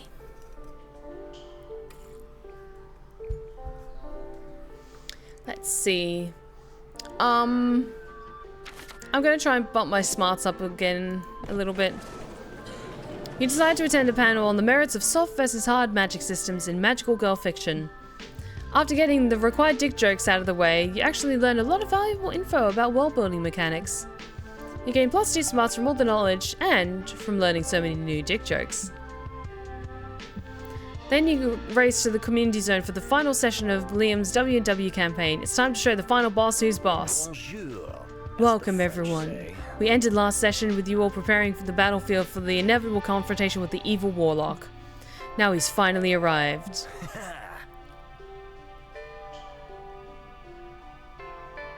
I'm looking so respectfully. I like to imagine that he just had a tearaway shirt and had this underneath and was just like, ha ha, 'twas me, Dio. Ha, are you four the only heroes this pathetic village could scrounge up? Killing you will be a breeze. You're no match for Angelo, ruler of the dark magic side. Wow, Liam, cool costume. And you're really owning the shirtless look. Have you been hitting the gym lately or what? Oh, thanks. We're doing a bit of exercise to look like a more accurate Angelo. You know, for immersion. Well then, you're going down, Angelo. We'll defeat you with the power of justice. And teamwork. And waffles. Don't flatter yourselves. I felled thousands of would-be heroes in my immortal lifetime, and the shame of that hasn't caught up to me. I'm sure that when it does, I'll develop a complex eternal conflict, which I will face with the support of newly found friends. But today is not that day. Prepare to die. Who needs therapy when you can project your shit into a TTRPG campaign, am I right? The evil, tragically misguided, devilishly handsome warlock seems to be capable of controlling the fog with his superior mind.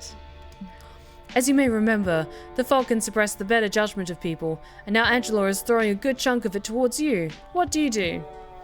What you'd like to do is hug Liam, since him projecting all kinds of stuff into this campaign low-key feels like a cry for help. But he'd never forgive you for hugging him in public. Instead, it's time to defeat Liam, I mean Angelo the evil warlock, once and for all. Okay. If you know anything about Liam, you can get the warlock to join your side by finding a common enemy, people who misuse the word literally, or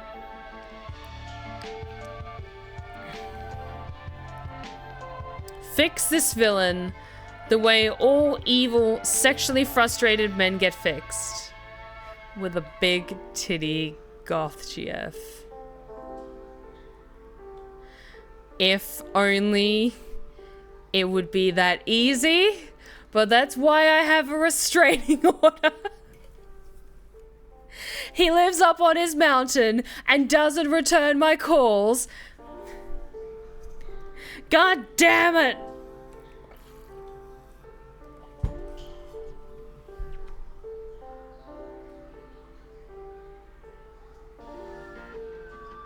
So for the past couple of ones with this, with Liam's story, is I thought we had to pick our strongest trait, but it's been almost the exact same way as all the other choices by choosing one option or the other, and then, like, it adjusts our skills from there. I don't want to fuck it up right at the last hurdle, because my smarts is much stronger than my charm, but I really, really want to pick the sexy big titty goth GF. What do you guys think? Should I risk it and choose the second one, or play it safe and go with the first? What do you guys think? Because I don't want to fuck up my romance with Liam.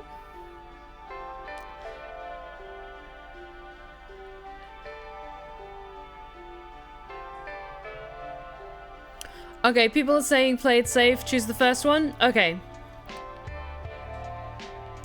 Although there's some people are saying goth GF is worth the risk.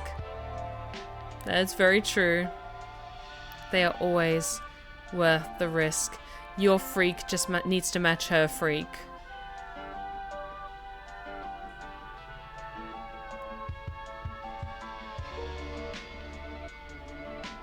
You know what? Who would I be as a community figurehead and the Seraph of Stories, the leader, the figurehead of the Archive of Lovely Lost Tales, if I did not actively encourage my wonderful community to pursue a romance with a big titty goth GF? Let's do it. Fix this villain the way all evil, sexually frustrated men get fixed. With a big titty goth GF. Ridiculous. What? No, that's ridiculous. No, it's not. I have it on good authority that a big titty goth GF is just what got you out of your Dark Lord phase. Whoa, really? Liam, my man, I didn't know you had a game. It's not that big of a surprise. Our friend here knows a lot about wine and poetry, and he's probably the best GM ever. I've always wanted a big titty goth GF. You were living the dream. Sure. Bountiful goth breaths made all my crimes against monster kind worth it. And did dating a goth girl actually turn you into a good guy? Well, there were other factors at play. She helped me regain my moral compass, right my wrongs, and showed me a life not built on hate and fear. But yes, I won't pretend that her breasts didn't help too. We may not be together anymore, but I keep good memories of her. Then it's settled.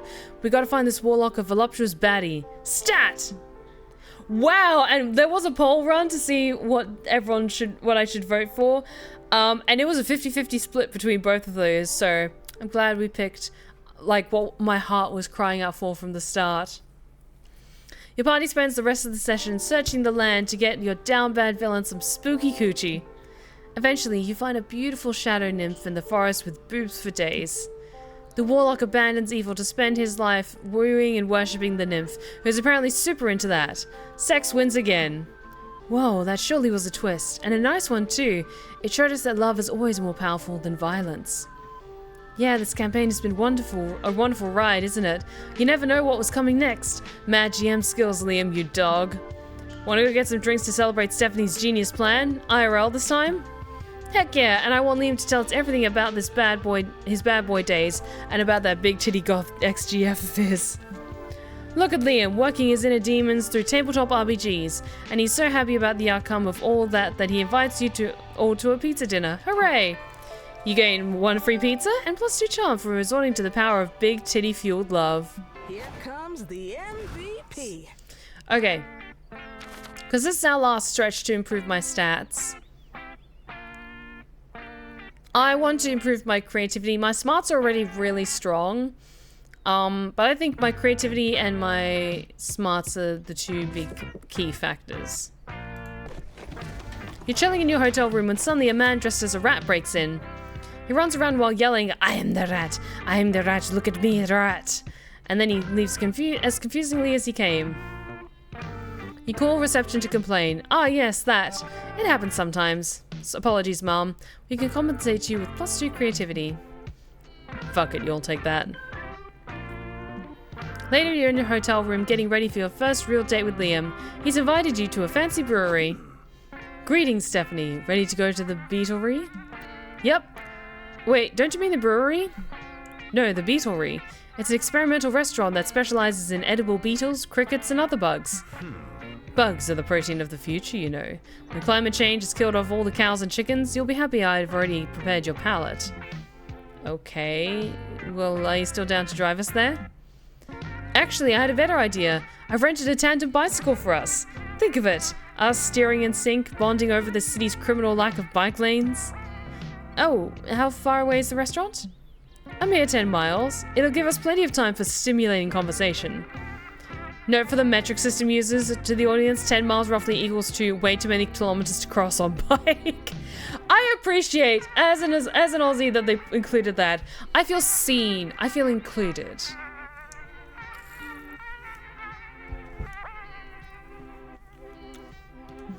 Are you sure you want to bike that far? No offense, but you're not the most athletic person I know.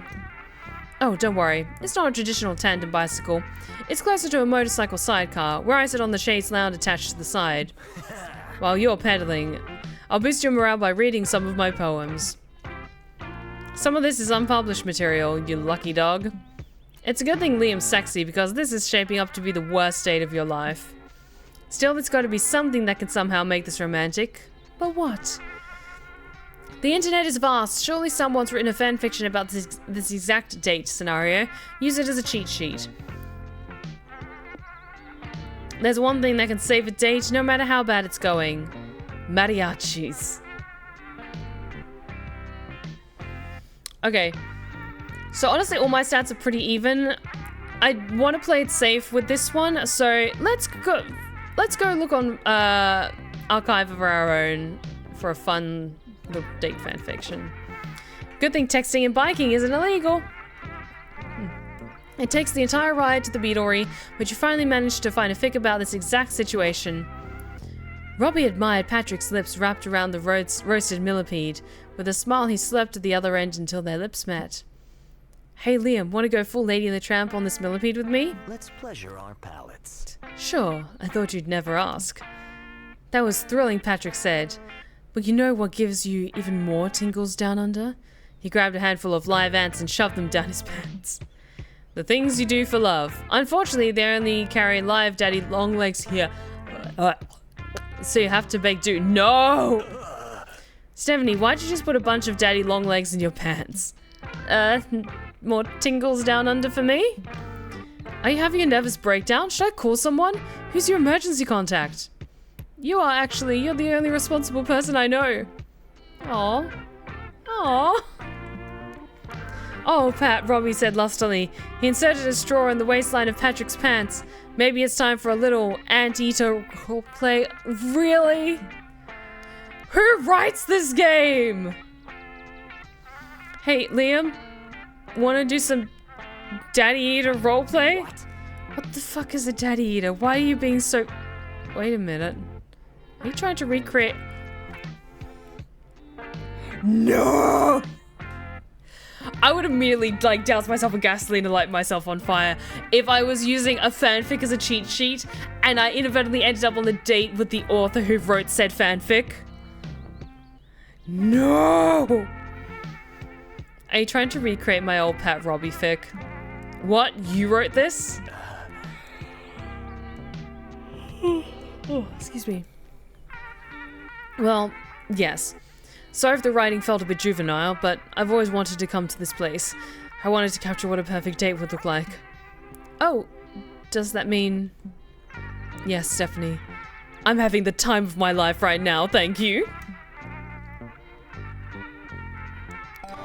Liam gives you a long, deep kiss that tastes like bugs. Totally worth shoving bugs in your pants. You gain +2 creativity, but lose 2 fun. Let's show him how it's done. Worth it. Worth it. Okay, let's improve my fun in the community zone. You check out the games going on at the community zone, and you find an area dedicated to retro video games. You start by playing some Nintendo 64 games, then you go further back in time by playing the original Super Mario, where Mario is a dick. You round out your playing session by playing checkers and the royal game of Your Mesopotamian gamer skills granted you +2 fun. Later, you're standing in front of Liam's hotel room door. He's promised you an unforgettable evening, so you're giddy with excitement. And horny. Ready for a crushing defeat? Ah, you made it. I hope you've got energy to spare. I just set up the game. Of course.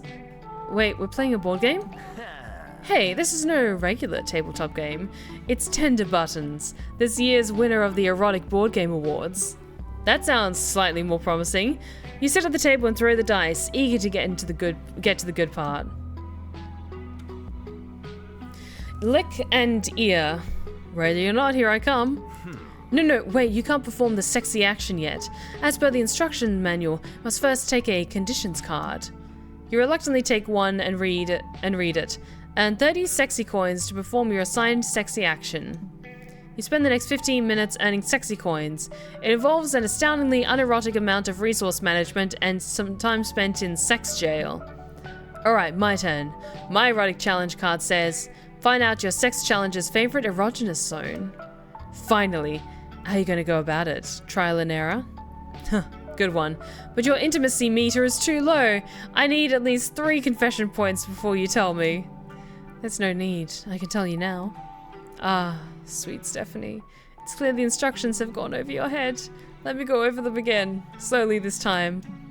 You zone out immediately as Liam embarks on a thorough explanation of this erotic game. It can only be described as the most bizarre foreplay you've ever witnessed. There's only one way out of this and into Liam's heart. Beat this game to get sexy and prove your bona fide board game skills. Okay.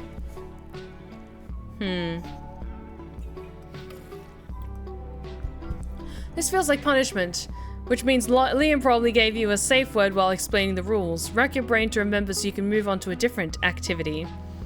Or subvert the rules by ending the game in an unexpected way. Eat all the game pieces. You also get to show off how much you can swallow. Okay, I'm gonna lean into the first one because that feels like more smarts and logic, and my smarts is 18, so... if you're engaging in kinky sex or you have discomforts around sex and intimacy, consider using a safe word. Of course, always use a safe word when engaging in any kind of kink dynamic, but even if, like, you're a bit unsteady about it, choose a safe word with your partner that you can both agree on and reach to in times of intensity. Okay, practice safe sex, guys. This feels like punishment, which means Liam probably gave you a safe word while explaining the rules. Rack your brain to remember it so you can move on to a different activity. Knowing him is probably something in Latin or French. You close your eyes and focus, trying to snatch back some of Liam's words from your hazy memories. So you take a touch card and pay 2 sexy coins. Come on, you can do this. But you also lose your arousal bonus. Nothing, you're drawing a blank. You have to do the second best thing, which is shouting random nonsense Liam could use as a safe word. Blowtorch. What? Papaya. Are you okay? Honeycomb? Honeycomb. Oh, I see you're trying to distract me while my foreplay timer runs out. Nice strategy, Stephanie, but you can't fool me. Poolside. Sure. Wait, did you know? What? Liam turns over a card with the word poolside written on it. I had a foolproof strategy to win in 2 turns, but alas, you guessed my fantasy sex spot, which is an automatic win. You've earned my respect. I can't believe you bested me with your big brain tactics. Hats off to you, Stephanie. Anyway, rematch? You rush to place your hand over his. I have a better idea. Disaster averted. You gain +2 smarts because your big brain tactics actually turn this game into actual sex, but lose 2 creativity. Let's set this con on fire. Honeycomb is a good safe word. I will agree with you on that.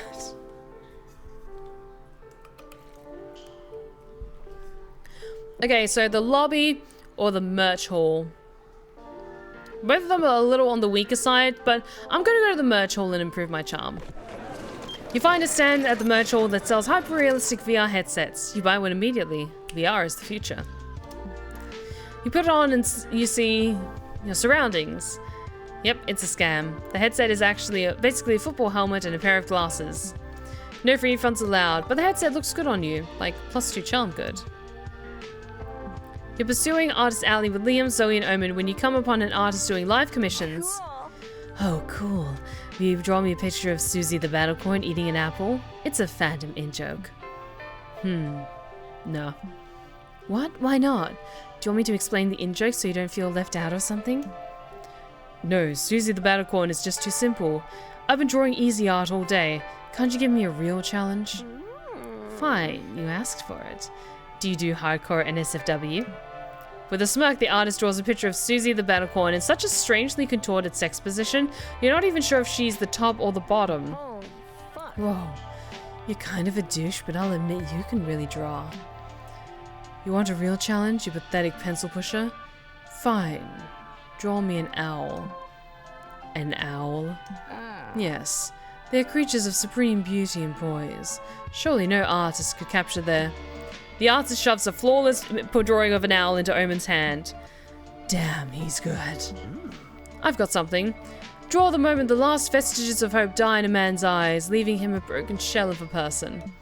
In less than 60 seconds, the artist draws a picture of that makes your stomach lurch with secondhand despair. Fuck. Looks like it's down to you, Stephanie. Can you stop this master artist? Okay. Everyone says hands, fabric folds, and horses are the hardest things to draw. So commission a horse with hands for hooves winning a wet t-shirt contest. Or commission 50 perfect replicas of a $100 bill. I kind of want to choose that one. I want, like, yeah, let's go with a horse with hands for hooves winning a wet t-shirt contest. No, I'm not going to draw that. Pathetic. Haha, you admit defeat then? Hey, I never said I couldn't draw it. I just refused to. Therefore, breaking the Sacred Commission Artist Oath.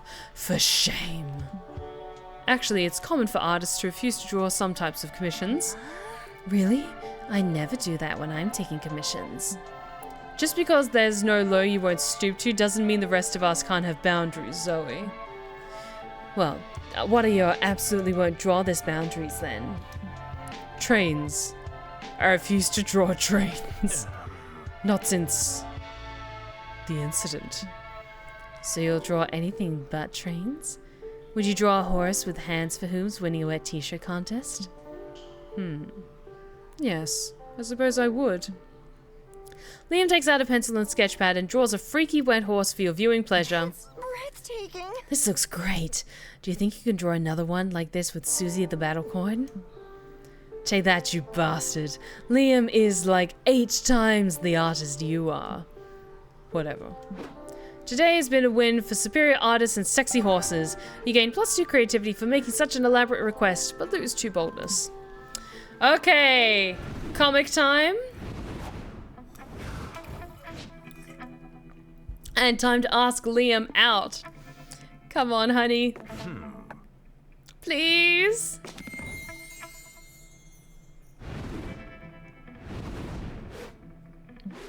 Finally, the art gang gathers round to pull all the pieces of your greatest masterpiece together. Time to see the fruits of your labor. The Flame of Truth.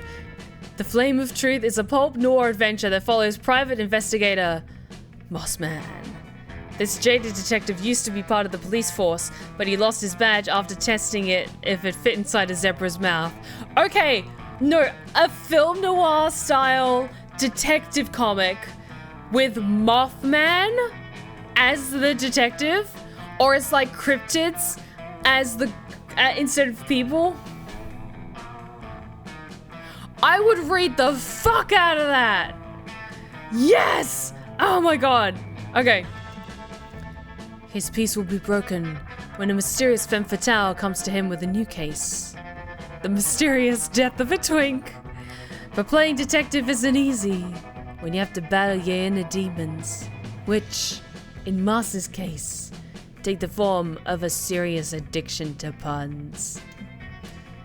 As if that wasn't enough, as the mysteries unravel, Moss will realize this case might be tied to something much bigger.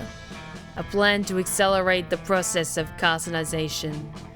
Can this moth find the flame of truth, or will he be consumed by the fire? God, even that art is hot as fuck. I would read a webcomic of this so quickly. All my leads turned out to be dead ends. So there I was, searching in the last place left, the bottom of a bottle. You always find your way back here, don't you? What can I serve you, Moss? I think I have a thirst for gossip. Have you heard anything juicy lately? Sure. See that fellow over there? That unicorn isn't all magic and rainbows. I heard he's gotten his horn in some dirty places. He's used our bathroom's Glorio. God damn it. Really? Did anybody know something about the mysterious death of a twink?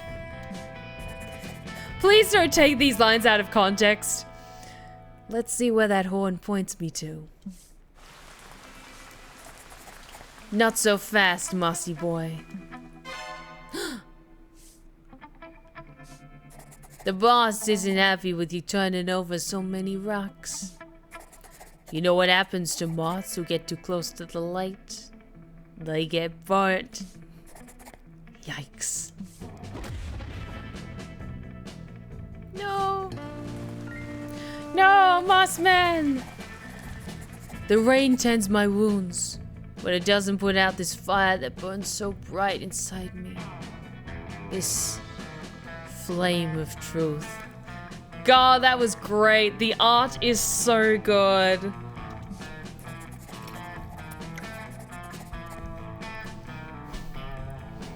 This beatdown made me see things clearly.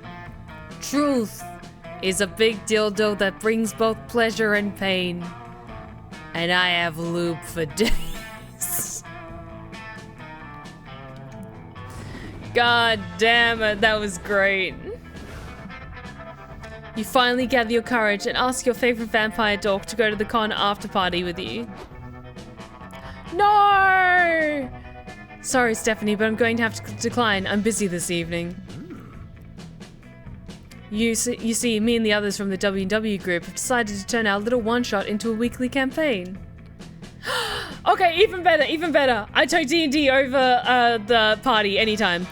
I'd love to have you join us, if you're interested. Totally. Excellent. Your character was a highlight of the group. Normally I abhor shenanigans, but somehow in my campaign, yours felt healing. Au revoir. Our session starts tonight at 6. Don't be late. So you ditched the after party to play board games with Liam. Can you really expect this to go any other way? However, when the game ended, one thing you didn't expect was for Liam to have sex with you? Yes! Natural 20. We win! We get sexy Dungeon Master Liam! Fuck yes! We are winning! Oh, that's hot.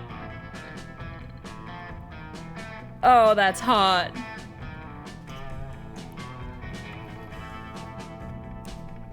That's right. Having everyone's rapt attention on him as GM must have gotten him all hot and bothered. You're glad you two could share some experience, playing games, rolling dice, processing Liam's trauma through the veneer of TTRPGs. But more than that, you're glad you got to fuck him in that Anglius costume. Time to cross that off the old bucket list. I mean, if you're a cosplayer, if you haven't had sex with someone at least once when you're both in costume, are you really living? The headers in the first half, not gonna lie, I was crushed, but they turned it around and we earned this happy ending. And we get to ride off into the sunset with him. But honestly, like, Liam, for all his pretentiousness, I would absolutely date the fuck out of him. Oh, that was great. More secret endings for us, please and thank you. Oh, and that brings us to the end. Before we knew it, the con had ended. It was just 4 days, but we could swear it felt like an entire lifetime. All sorts of misadventures took place, entire friendships blossomed, and we ourselves changed as people. The idea of going back to our day-to-day lives made us feel a bit disoriented. Promises were made of not growing apart, of meeting again soon. Still, we would lie if we said we didn't feel a bit sad to leave all that behind. But as each of us went our own way, we realized that wherever we went, these people would be there with us. And with that came a truth that, to this day, we hold close to our hearts. that no matter where we are, we belong. It's a thought that still gives us warmth, that makes us feel, once again, young and unafraid. And it reminds us that, even as years go by, we will always be ready to start. We will be forever. Oh, that was great. I feel like Liam is really underappreciated as one of the romance options. Because compared to some of the more bombastic personalities, he plays the straight man, which in a game this insane comes off as sometimes as being a bit of a buzzkill.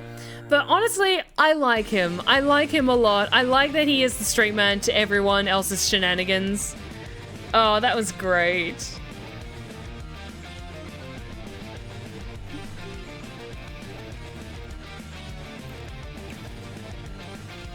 And honestly, this game is just so much fun. I've been loving it. And for the rest of June, we're going to be playing more MonsterCon and trying to romance other characters that maybe we didn't get positive endings with. Which means next Monday, we're going to be romancing Omen again. Because I think because we were playing the game for the first time, there was a lot of tutorial stuff in the way. And so that's maybe why we didn't get a concrete, like, extra special ending. But let's see if we can get a special ending next Monday with Omen. We will be Oh. But I love these weird little games. They're just so much fun and made with so much passion and nerdy love. Oh.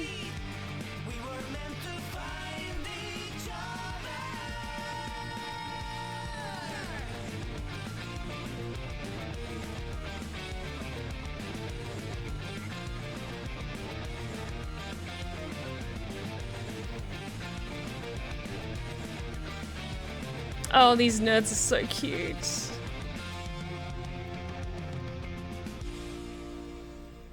Okay, and with that, we come to the end of tonight's stream. I always love playing this game. Your streams is always so much fun to watch. You bring so much joy and enthusiasm and funny bits to these games and makes them better. Thank you so much. You just unlocked a new plotline. Interesting. New outfit for Liam. Okay, let's have a little look in the gallery. And what stuff we unlocked.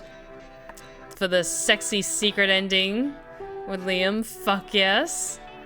God, we managed to get quite a few of the sexy endings. Hell yeah. And got our amazing comic. And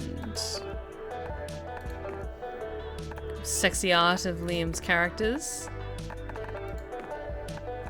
And outfit for my boy.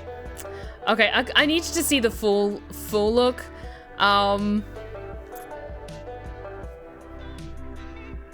Smash. Smash. Smash to the center of the earth. Smash.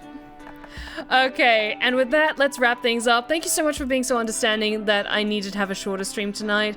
I've been very busy today with a lot of writing, and I've got more writing to do tomorrow. But I'm getting closer and closer towards being able to, like, tell you guys what I've been working on. It's not quite yet, but it's coming along really, really well, and I'm really, really proud of it. It's a lot of hard work. It's just very draining as well. So thank you so much for understanding that I sometimes need to do shorter streams or take breaks from streams for a while just to rest and recover. But I'm definitely going to be streaming across the rest of this month, especially because we're raising charity funds for mermaids. We're almost already there. We're only £70 short of hitting our goal, which is absolutely fantastic.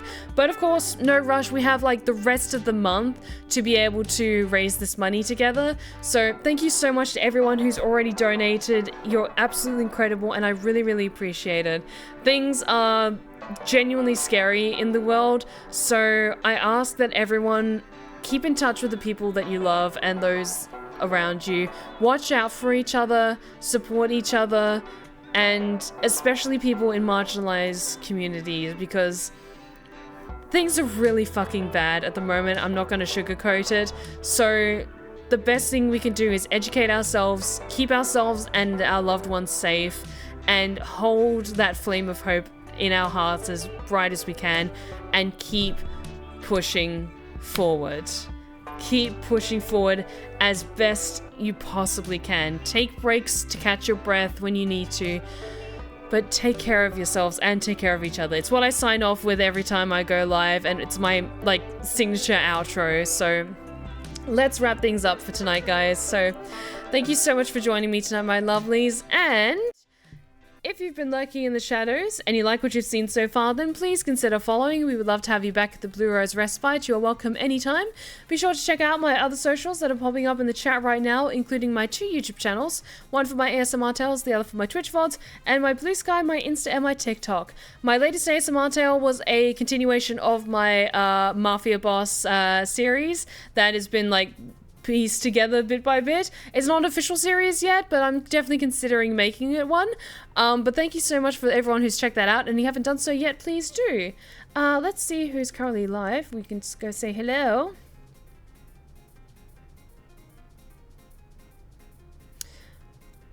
Why don't we go say hi to La Vispa, because they're a sweet bean. And let's share some love over with them.